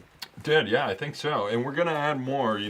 We're still not very, at least me, technically advanced. So some of our cuts and things like that, but I promise, guys, we're gonna keep getting better. And yeah, it does look cool. And the whole point of this is like, you're kind of stuck with us. We'd like to do this for a few years at least. So it's like, why not go for it and make it look cool right from the start and kind of build our own studio in a place where we can, because I've got takes that I want to do and just can come down here and record a video. And we all have our other jobs, of course, that are important to us. And so this isn't a full-time thing, but, it was just kind of like, might as well, if we're going to try and do this and talk on the internet for a few years, might as well make it look as compelling as we could and professional and give people a reason to watch and connect. And we got NBA games on and more sports and stuff. If we can get a handful of people on the internet to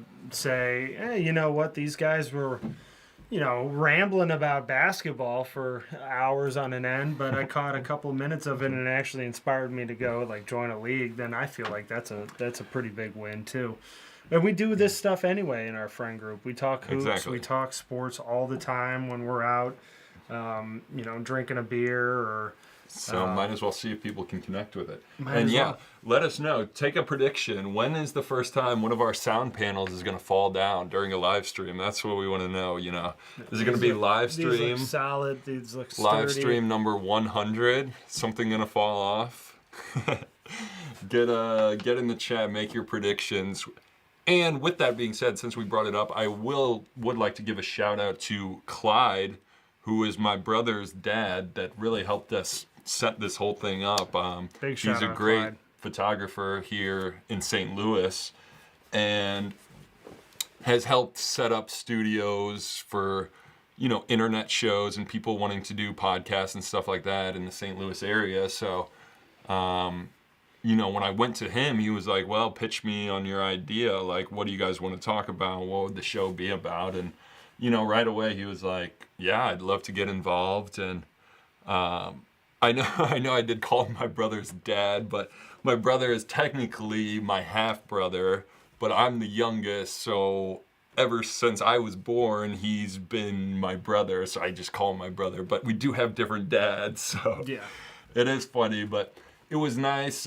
Big shout out to Clyde. It was great, spending some time with him and just connecting with him and hearing him was funny. But I will say it is because he was talking to me sometimes about girls and past relationships, and I'm like, nope, no, you can't talk anymore. You dated my mom. You used to date my mom. You do not get to talk about past relationships or anything like that. It was funny. I was just like, nope, sorry, dude. If you dated my mom, I can't hear about any past relationship because I'm just going to assume you're talking about her. Yeah, we're just, even if you when a girl comes home and she's been yelling at you for this, I'm like, dude, no, this could be my mom, so I don't know. I don't know if we can do this, but yeah, that's funny. He's a huge help in getting all this set up, and it looks great. Yeah, I'm really excited about the way it turned out, and we're still adding more. We're still waiting on a sign with our logo to come, and then we're gonna have some stuff set up in the background here too, with some jerseys and some memorabilia and stuff like that. So we are trying to improve and change some things, make it even better for you guys. But this has been fun. 40 seconds left, third quarter. Memphis down 5. Santi Aldama's got 14 and 7. Quiet 14, I would say. The Spaniard. They call him the Spaniard. Airball. Now, is that a rebound? That one's going out of bounds. He threw it. Oh, bad turnover from Aldama. The Spaniard. We were just talking you up. Now you have a turnover. Luke Kennard's been quiet this evening. Kennard, yeah. All season, I feel like. I mean, I guess I haven't watched Memphis all the time, but he's known as a complete knockdown shooter, so you'd think he'd get some minutes in the NBA, but he doesn't really defend that well. That's the hard part. White American players just are not known as great defenders. The length, the athleticism is typically not the same. Not to get into some racial lines here, but I don't know. I mean, I feel like Caruso is a good defender. Alex Caruso. I think Alex Reeves can sit down a little bit. Austin Reeves. Oh, did I say Alex? Yeah. Austin Reeves. Alex Caruso and Austin. Yeah. They should combine into one player. That would be a good player. Alex Reeves. Well, they'd have, it's a good meeting point with no hair and hair. We can just handsome, good scorer, could defend. That would be a top line player, but. Yeah, Reeves Luka Doncic is, well, you said American white basketball players, but Slovenian. He can't guard. No, I mean, but he does play point guard at 6'6" and 240 or whatever he is, 250. Yeah. So it's like, who could he guard? I mean, not many point guards in the NBA he could stay in front of. So he'd have to guard twos, but even that is just like. Who's our other? It's hard. I mean, white American basketball players. Well, like Chet Holmgren, for a center, is a good defender, a shot blocker, 7'1", 215. I mean, super lanky and skinny, but a good defender, especially for his size. Sure. It's mostly like, I mean, who else? The Red Rocket. What's his name? I can't even think of his name. There's a redheaded guy who's a good scorer, but what's his name? I think he plays for the Kings or Dante DiVincenzo. Oh yeah, DiVincenzo's another one. He's a scorer and solid defender. He got.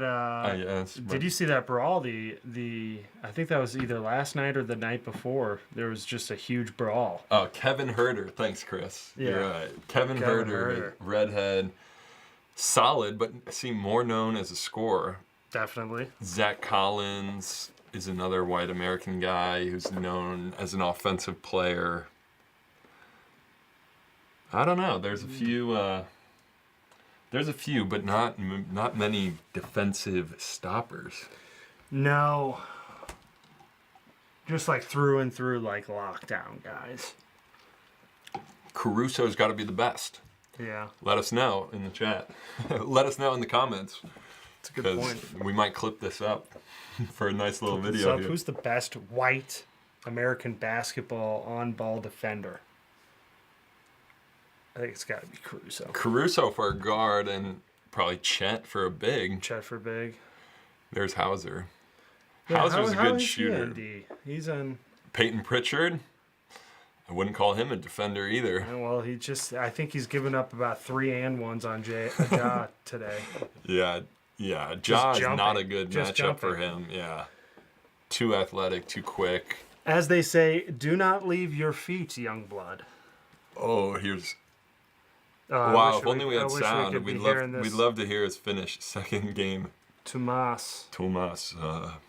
Salo. Everyone in Finland loves me, and I love Finland, and I'm Finnish. That's probably what he's saying, I imagine. I think, reading his lips, I think that's exactly what he's alluding to right now. No, oh gosh. All the NBA coaches, they say the same things. Like, I said this to the guys on our team. We played with more force. Yeah. That's like the line of NBA coaches. Like, we just need more force. It's like, what does that even mean? That can be interpreted. They played with more force than us. I've heard that like 4 different interviews. Yeah, well, tonight they just played with more force. It's like, well, yeah. Throw a tenacity They in were there, better. maybe, too. Yeah, tenacity. Our on-ball defense wasn't great. Oh, Porzingis, Just deep rifling off the backboard. See, long 3. Peyton Pritchard gets a rebound. He would never get a rebound unless it's a crazy miss. Mm-hmm. Like that. In all fairness, Porzingis just threw it off the backboard rim, backboard first, and then the left rim bounced right into Pritchard's hands. Yeah. Chris has another good one. Walker Kessler plays for the Jazz, is a good white defender. Aldama almost caught on top of the backboard. Yeah, he is. Chris, but, great point there. yeah, but the Jazz are horrible. They are. The Jazz experiment has not gone well. Are they in the play-in? Are they in the play-in tournament? Maybe this is a good time to ask you, what are your thoughts on the kind of the new playoff format that the NBA's been doing for the past couple of years? I like the play-in. I mean, really, I think they did it to try and combat tanking a little bit, keep more teams with a chance to make the playoffs, because in the NBA, that's the worst part about the NBA is that's tanking. Definitely, as soon as they realize it's not us this year. Yeah, we're going to tank for Cooper Flagg. Yep. Or we're going to tank for Ace Bailey is the other guy who's supposed to be the number 2 pick. Like, teams start tanking immediately when they're like, we don't have a chance. So how the NBA can fix that, I'm not 100% sure. But I don't know. I would maybe do, this might sound a little too bold, but like a playoff for all the losing teams at the end of the year, where whoever wins that gets the first one seed. Yeah, so then you actually have to continue to have a good roster, and you have to continue to try and win. Like, because if you just sign a bunch of G League guys and say we're going to lose every game, well, then the playoff comes around where you want to try and win the 1 seed, and all you have is G League guys, and you're not going to win that tournament. Yeah, and then you're bound for another year of abysmalness. Yeah, so maybe based on your record, you'll still get the 2nd or 3rd pick, but they got to do something where they make it a competition to get the 1 pick. Yes. Because now it's just I think it's the bottom 3 teams have the same odds to win the lottery, to win the first pick. But it's like, that's not fun, because Charlotte, because the Jazz, because all these teams who don't want to win now just sign bad players. And if their young guys start playing well, they bench them. Yeah. Or they say, oh, he's got an injury tonight, like, because we want to lose. Derek White just set the all-time franchise record for 3 points made in a single season. He just hit his 248th. Really? 248 for Derek White? Derek White, that's the franchise record. Interesting. No. He's made the most threes on the team? In a single season, 246. So no other Celtic in any given year has made as many threes as he Al had. Horford just hit one. Boston up 10. I mean, they've kind of weathered the Memphis push here. A little fight. How about, did you see the brawl last night? We didn't talk about that yet. Yeah, I just mentioned that because Dante DiVincenzo was right into the mix of that. Yeah, that was good. There'll be suspensions for that one. Yeah, 7 guys thrown out of the game the other night, and it really wasn't even that fun of a watch. Just a bunch of, it was just a mob being pushed into the baseline fans right there. And it was kind of over as quick as it started. But yeah, 7 guys lost the right to play in that game that night. Yeah, and they're going to get suspended here for a few more games, I would imagine. Morant just missed a free throw. Memphis is down 10, 9:05 left to go in the 4th. Doesn't look good. Here. Yeah, they need a push. I know. The Celtics their offense is too good. And if you can't score with them, like Memphis is, I mean, they've got 93, so they're scoring, but Boston's just on another level. They've got 4 or 5 guys on the court at all times. Shoot, pass, dribble. If that goes in. Oh, they get a foul from 3. That's tough.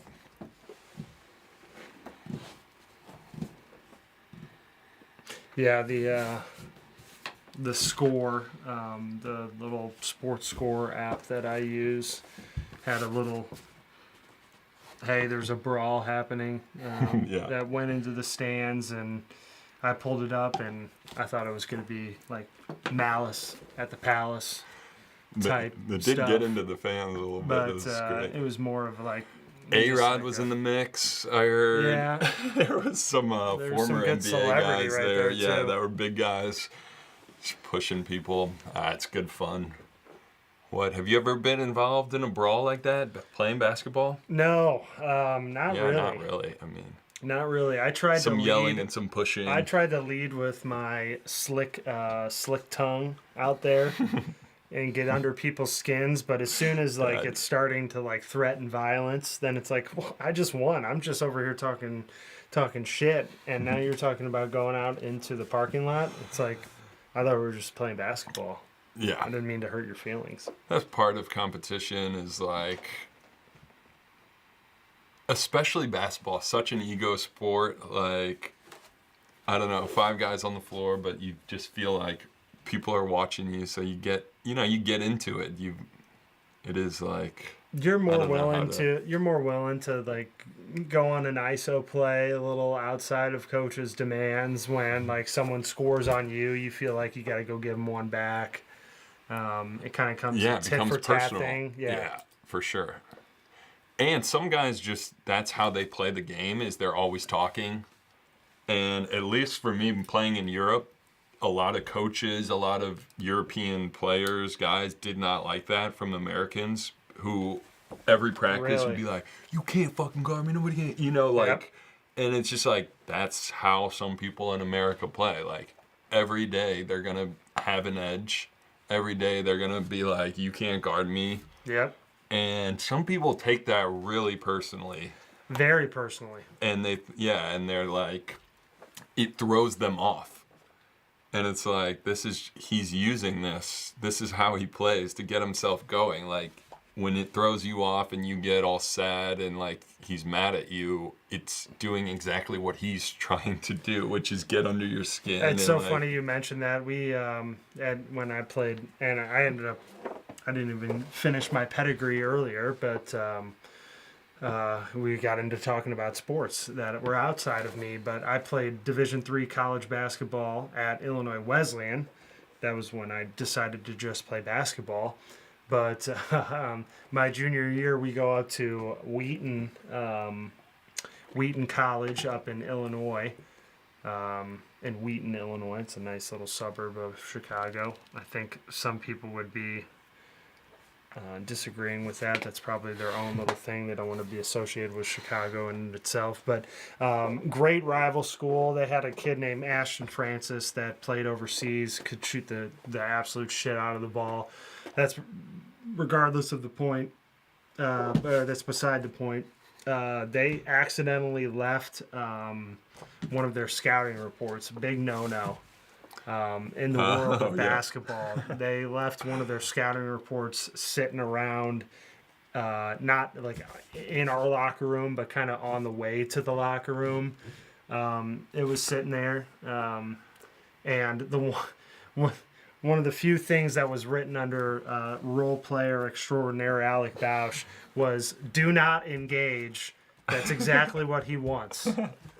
Do not engage with him in the shit talking. That's exactly what he wants, and that was what I want. That was what I wanted, because if I can get you off of your game and even the slightest by just saying a couple of things that are gonna get you off your capacity to put the ball in the basket, then that's a win for me. And people are a little thin-skinned out on the basketball court sometimes, so it is effective. But then you do run into the guy that is that dude and just makes him play a little bit better. So you gotta kind of shut your mouth after that. That's funny. That's good. That's good information. Yeah. Like, come on, people. This is a good stream. But I was never that way. I never really talked to people on the other team. I was just annoying to the refs. I always had something to say to the ref, like, you missed this. You were usually always right. You missed this. You didn't think about this. And they're like, just shut up and play.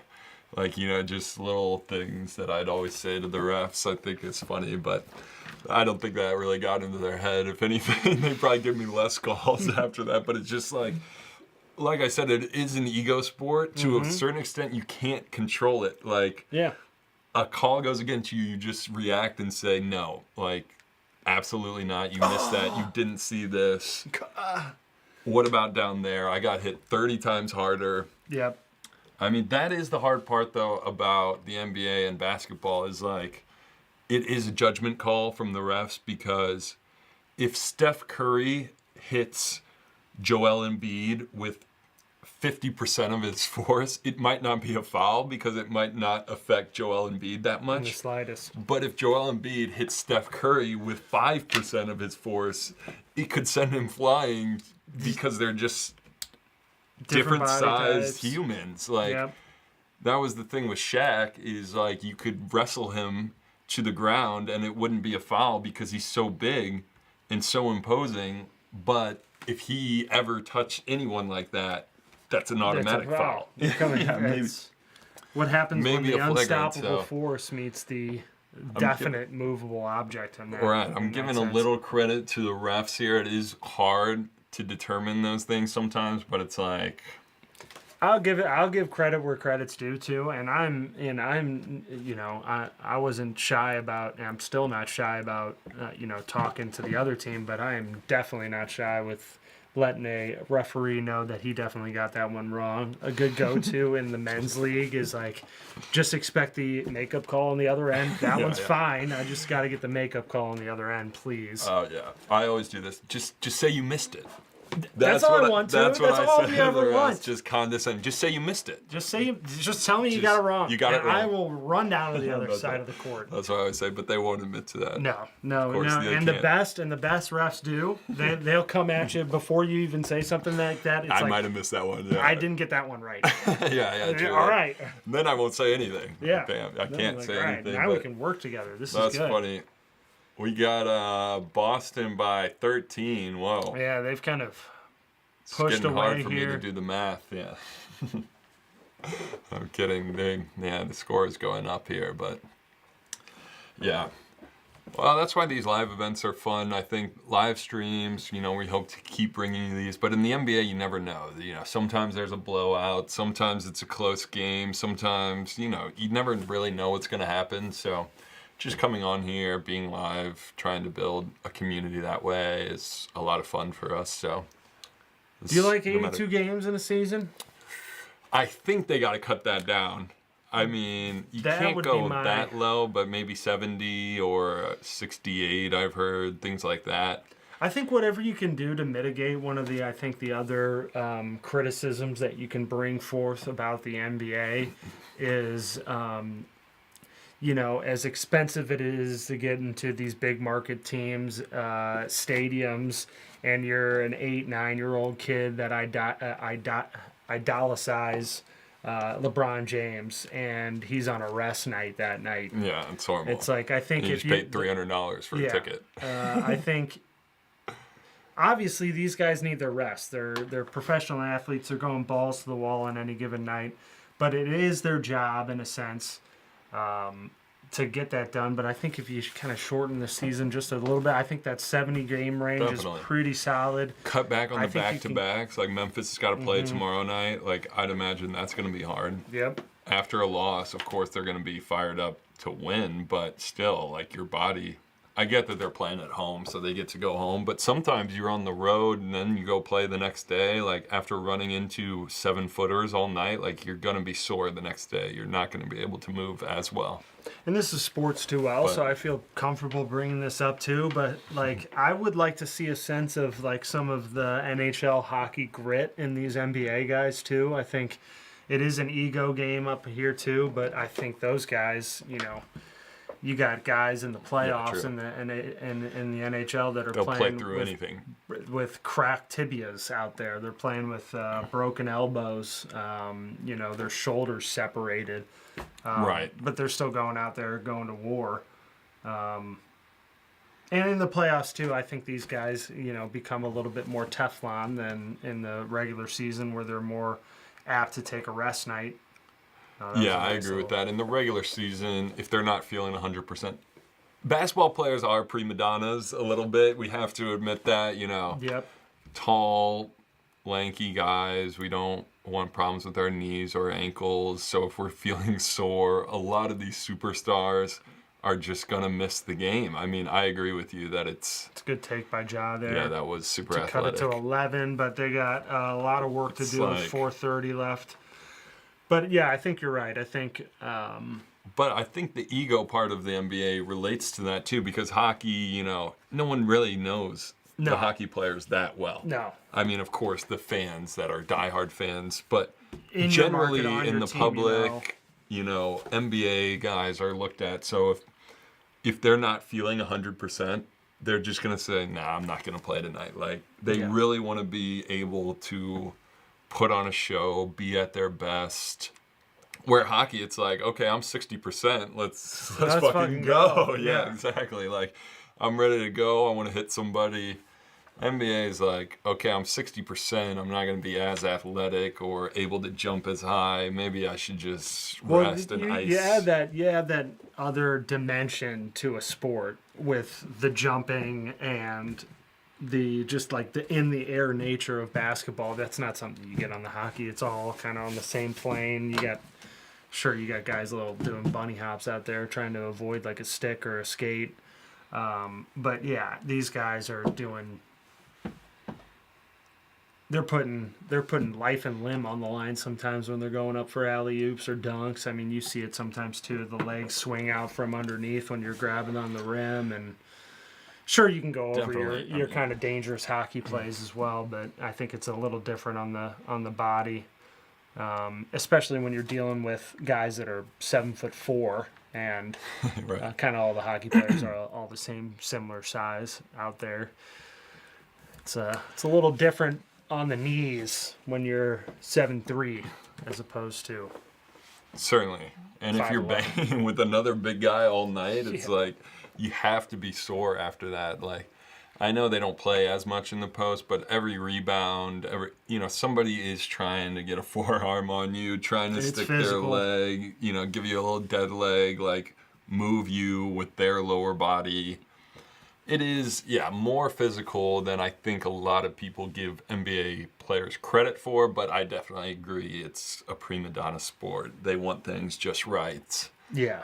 And then they're willing to play versus other sports where it does seem like they'll just go. I'll do it for the team. I'll do it. Yeah, there's a little bit more of a sense of individualism, even though they are playing a team sport.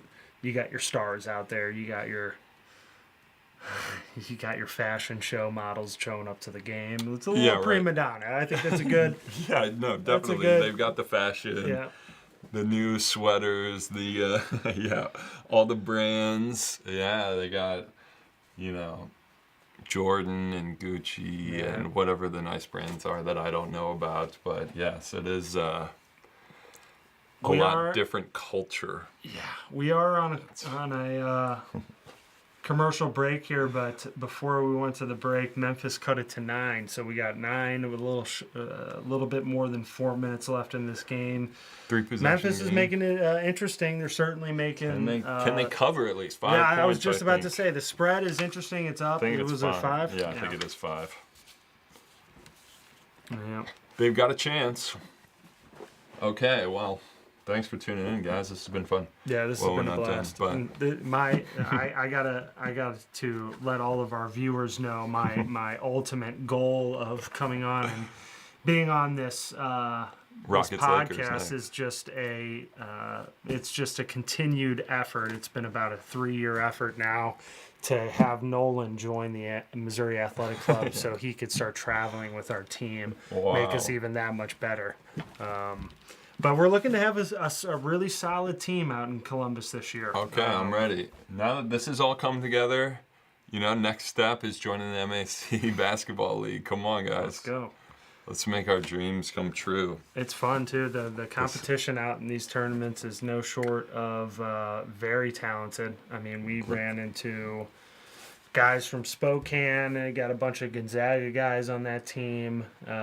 We got the Columbus guys. Certainly, they got like a bevy of, like, it seems like a bunch of clones from lower level D1 to high level D3 and some D2 mixes in there. They can all shoot the heck out of the ball. The LA team's always usually huge. Same with New York. It's a lot of fun getting out there and fun. keeping the dream alive. The Missouri Athletic Club, we got to represent St. Louis, represent Missouri, get some better. Here's Aldama. This is a big possession. Behind the back pass and no foul call. Whoa! Wow. I thought they were They've been giving them calling that for foul sure. all night. Thought they were giving them that for sure. Here's Tatum. He drives. Porzingis. That looked like a foul as well, but no They're call. letting the boys play under 4 here. 9 seconds on the shot clock. Tatum shooting this. Yeah, you could tell he was not going to pass that. Oh, Pippen, he got the call. And then we got the call. Wow. There's the Derek White with the foul. Pippen Jr. going to the line, down 9, 2:55 to go. Could be a good finish here.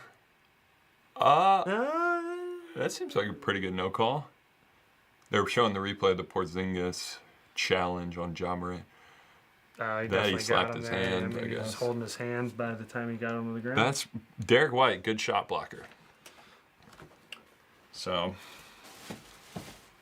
Pippen Jr. missed the first one. Memphis struggling from the free throw line. Yeah, they have missed a few here. But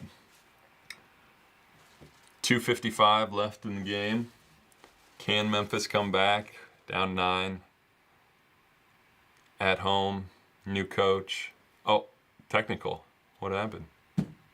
This is the third or fourth technical of the night. Who got it? Tatum? It had to have been Tatum. He was throwing a fit after the no call on the other end. Yeah.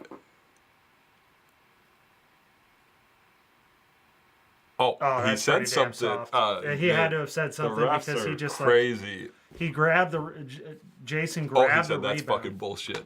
I love when you can lip read. Do you watch John Boy at all? Oh yeah. He's John got Boy great with the videos. lip readings. Shout out. A1. Shout out. Shout John out. Boy's watching We're the bigger too. channel, yeah. Yes, please. That's funny. Yeah, the lip readings are hilarious. But he mostly does baseball, right? Baseball, and then he does kind of some of those really kind of off the wall sports. I've seen some crickets from him. No, really? I don't think. Cricket, not Derek really White. off the wall. It's the second most watched sport in true. Just the not in world. America. But, Rugby, cricket, come on, we don't really care that much. But No offense. he did like an indoor soccer one, a women's indoor soccer one. Really? It was kind of a breakdown. It was less of a lip reading than kind of a interesting sport breakdown that he was doing there. But yeah. 2 minutes left. Celtics by 10 with the ball, and just Drew Holiday just got fouled. Not looking good for Memphis. Not looking great. They needed to stop there. Celtics look good, per usual. But you never know with the NBA. Derek White can't miss tonight. Problem is Memphis doesn't shoot threes that well, so it's like, how are they going to come back? That's the problem in a playoff series, too. That was bullshit. You keep seeing Tatum. That's funny. All right, we're getting close here to the end of our first stream. I love it. Can I do my political take? Yeah, to just please. absolutely piss everyone off and destroy our stream? No, we can't. It's not gonna. It's gonna bring engagement, guys. We are open-minded, so please feel free to change our minds. I don't even know what this political take is coming from. I know it's gonna be hot. I'd like to hear your take. Al, obviously a smart guy, some politics stuff. So some of this stream is just saying what I believe and what I want to happen. So part of that is, some political takes that we will poke holes in a little bit and focus people maybe back to sports. But the one I'd like to do, of course, the big story is Signalgate. Yeah. Have you heard? Yes, everyone has heard. And I think I have a little bit of a different opinion on this and would like the conversation maybe to go in a different direction. And this might piss some people off. So I'm going to cut this up and get in the comments and say, shut up and dribble. That's my favorite line for any athlete that has a political opinion is shut up and dribble. So if you don't know, Signalgate is So what happened? We were going to bomb Yemen, Yep. something like that, and there was a group chat, and they included a reporter in the group chat that they sent out. And obviously a big mistake. Somebody should get fired. I'm not smart enough to know all the details. But what I do wish would happen with our government, and this is going to sound bad, but I wish that they would say that America, when we bomb people, kind of are the world police. You know, like, no one comes out and says that, and I think it maybe is wrong, of course. Like, if you think we shouldn't be involved in other places, I think that's a great opinion. But it's like so obvious to the point that if Mongolia or a random country had a policy that they were going to start killing everyone over the age of 60, our government would go and take that government out. Like, that sounds like the police to me. Yeah. So I just wish we could say that a little bit. Whether you think it's right or wrong, I think like the president and some people should be able to say that. And then Let's the not other dance part, around this fact. Is what you're yeah, saying. the other part about it is don't just say this is on behalf of America and we're the world's police. Say this is for the West, and we do this while talking with Belgium, with Australia, with Canada, with France, with Germany, with Plenty of Argentina. other interests in mind. Yes. So yes. when we just bomb Yemen, it's not because the U.S. thought, well, we should just go bomb somebody. It's because we've talked to all these countries known as the West, and we have come to some sort of agreement that this is what's best for us as a group. Does that make sense at all? Makes Like, complete sense to me. yeah, because I just feel like, of course, you can get into, well, they were so dumb and they put people in the group chat, but like taking a step back from that, I think in the big political story, it's like, why not just say sometimes we act as the world's police and let people debate that? Like, Absolutely. is that right? Is that wrong? You know, we don't do it by ourselves. We want to work with other countries that we think are like-minded and promote similar things. So it's like, Sure. it's sad because, of course, I don't want to go to war. I don't want our soldiers to have to fight people. But I don't know. I just feel like we dance around and everyone's like, well, we shouldn't get involved everywhere. And it's like, well, whether we should or we shouldn't, we are. Yes. Like, it's happening. And if somebody is sinking ships in a certain place, we might attack them. Yeah. And You're I don't just know, more I or just less think in like you're more or less they in the should camp say of, that. Yeah, like call a spade. Let's not beat around the bush. Let's I not. think the American people can take that. I think they can too, and I think my take on all of this too, and I'm Go for it. curious Sorry. of Yeah, I hit you with a random of one. I your didn't give them spin. any No. backstory. No, for and what I was like this doing, too but- because I kind of look at it, and maybe you guys watching could probably guess which side of the aisle I fall on, but I don't think this take can, really like super like key me in on one way or the other. I just think it's interesting that of the just kind of the political shift in what you've been talking about over the past couple of years, because historically Republicans have been kind of the side of the warmongers, like the forever wars, the stuff over in the Middle East. It's like we're always kind of that world police presence in these one-off country disputes and places that we really, whether you agree or not, should or should not be in. Right. It's weird to see this shift now that the Republicans used to be aligned in that, and now we got a president that's really kind of no wars at all. We really should be kind of pulling back away from our world police presence. And now you kind of got the left side of the aisle who was just all peace, love, and like empathy. Is now it's like, no, we need to be involved over here, and it just seems to be like they are just combating the other side of the aisle and what they're thinking just because they don't want to align with it. I don't know if that's the case, but it's weird to see the shift from like the Republican warmongers now being more of the isolationist side of things, where it's like, let's just worry about our stuff domestically. And now it's all these, liberal leaning side of the aisle that's like, no, we got to go fight wars now. And it's just weird how that kind of did just like a little 180. It's always changing. In the span of a few years. I think that's kind of what jumped out the most to me on your take there.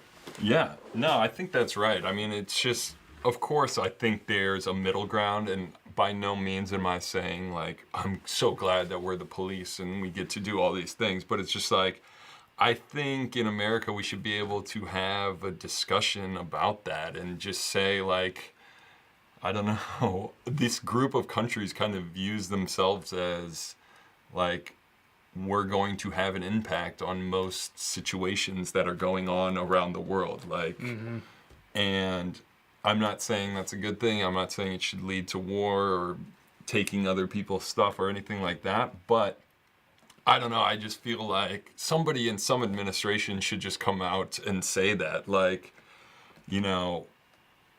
we're part of these groups of countries that we're kind America, of we we're have the biggest a say. country in the world. We represent a certain Western ideology. There is a place in the world that is not meeting those kind of baseline Western morals. We are going to plug ourselves into this. Yes. And even if it's a small and then group, we can go out and debate whether that is right or not, but just at least like call a spade a spade. I think right. Is what and you're then getting at. Yeah, exactly. And then they'll be like, well, it's not going to change anything because you bombed somebody in Yemen. By the way, the Celtics won by 14. Yeah. We got they caught ended up up on this. yeah. But we moved into political because we knew our opening Grizzlies yeah, we're going to watch this as take was we're going to be incorrect. Yes.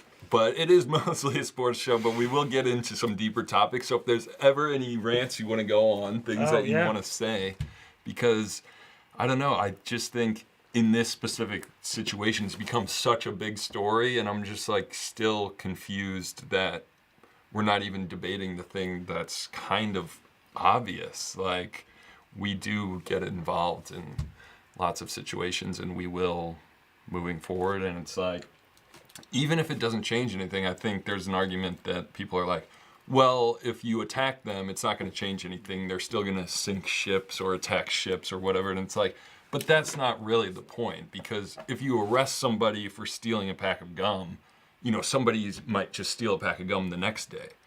So it's like, you didn't do anything, you didn't change any behavior, something might happen, but it's like, I don't know, we're just kind of, like you said, making a stand, like this is against what is considered Western, and we are against that, and sometimes we'll fight against that, so... Sure. I promise we won't get into too many political takes, but yeah, good. Feel open to anything you want to bring up. Hot topics, of course. This one is huge. Everyone's talking about it. Should it be fired? Should this happen? We mostly talk NBA. We mostly talk sports, but I think there is a lane to, we'll cut this up and make it into a shorter video and see if anyone reacts to it and says you guys are insane and crazy, or if they say, I can kind of see where you're coming from. So I don't know, this was fun, but feel free anytime in the future you're on as a co-host. I'll be back. I'll be back. Yeah. I saw one positive mustache comment, and now I just got to keep continuing to come back. Thanks, Blaze. Yes, we need more positive. We need more positive mustache comments, because of course we got in trouble in high school for the mustache ride to state. Remember that? That's hilarious. Yeah. Ladies love the D. Prom shirts didn't go over too well. True. We did get in trouble a lot in high school for things like that. Great mustache, great show. It's great being around the if I can talk high school even more here. It's an important thing here in St. Louis, but walking around the halls still, there's still plenty of teachers that had us, and we are more or less that 2012 2013 class. It is still if they get a bad class, if they get a rowdy class, that's who they compare I like that, and I kind of agree with them. what was important to us was being funny and kind of being shitheads. Yeah. Like that was what we enjoyed in high Keeping it school, light. like sports and being funny and like hanging out with your friends. You know, you miss those moments. But I think looking back, when I see some of the teachers, I think they do respect us because like we go to events. Obviously, you and Lucas are super involved in DeSmet, and a lot of people from our group are involved in our high school. So like Bench coaches, during lacrosse, during a bunch our of guys came time- back to coach. During our time there, they're like, these guys are shitheads. Menaces. Yeah, yeah, exactly. But Absolute afterwards, menaces. they're like, okay, we kind of get They it. love us. Which is nice. It's, come full circle. So, It sure has. but what do you think? Final thoughts, last thoughts before we end the stream. Anything? Honestly, good. love the setup. This was my first time walking in. I kind of came in as a baby into this whole thing. Didn't know what to expect. I'm blown away with the setup. I think looking at a game on, especially an NBA basketball game too, it's so rife for like a live stream where we can sit down and obviously do a little bit of analyzation of the game as it's happening live. But it just gives us plenty of time in timeouts, quarter breaks at the halftime, especially after the game too, to just like kind of break down stuff outside of basketball, related to basketball. What's going on out there and relating it to what's going on in other levels of basketball, high school, college. The pros and cons, all the stuff that we can get into just while watching a 48-minute basketball game. I thought this was a perfect setup, and I can't wait to be back. Awesome. I think that was a perfect ending because that's exactly what we're going for. Sports2L, kind of watching the game, but hopefully you don't feel like you have to watch the entire time, and we're doing other takes, and over time you'll get to know us a little more, and we'll release more shorter videos and do more live streams and some workout videos and some other interviews. So yeah, I think it'll all build into something that makes more sense, but this was a lot of fun. I think these live streams will be fun and a chance, like you said, to go into some other topics and not strictly talk like ESPN has to talk stats and players and stuff like that, which is fun, But also I think there's on the internet a chance to just get into different things and kind of talk about different topics and chat with our 5 viewers in the chat. Well, I think taking So- a 35,000-foot view at a sport is a little bit. It definitely has its place in the whole sporting realm. Like you mentioned, Sports Center, they're getting low level. They're analyzing the game statistically and all of this and showing the big plays and the highlights and whatnot. But I like zooming out a little bit, get that 35,000-foot view and kind of talking more broadly about the sport and how it impacts other areas of our existence on this earth. Totally. I think it's sports is not just for professional athletes making millions of dollars. I mean, I think that's kind of the idea of the stream and the whole idea of going on the internet is like it means a lot to us in our lives and our friendships and our families. And we got tons of topics that we didn't get into, so there will be more for next time. Yeah, exactly. There will be more streams, more videos. If you know anyone that might be interested, please share this with them. You can watch, our takes and stuff the next day. We'll cut it all up so it makes more sense. But yeah, if you know anyone, please like, subscribe, comment, all those influencer things that we have to say. But Sports2L, first live stream. This was a lot of fun. And then a call to action, join your local sports league and go make some friends out there, please. All right. Thanks, everybody.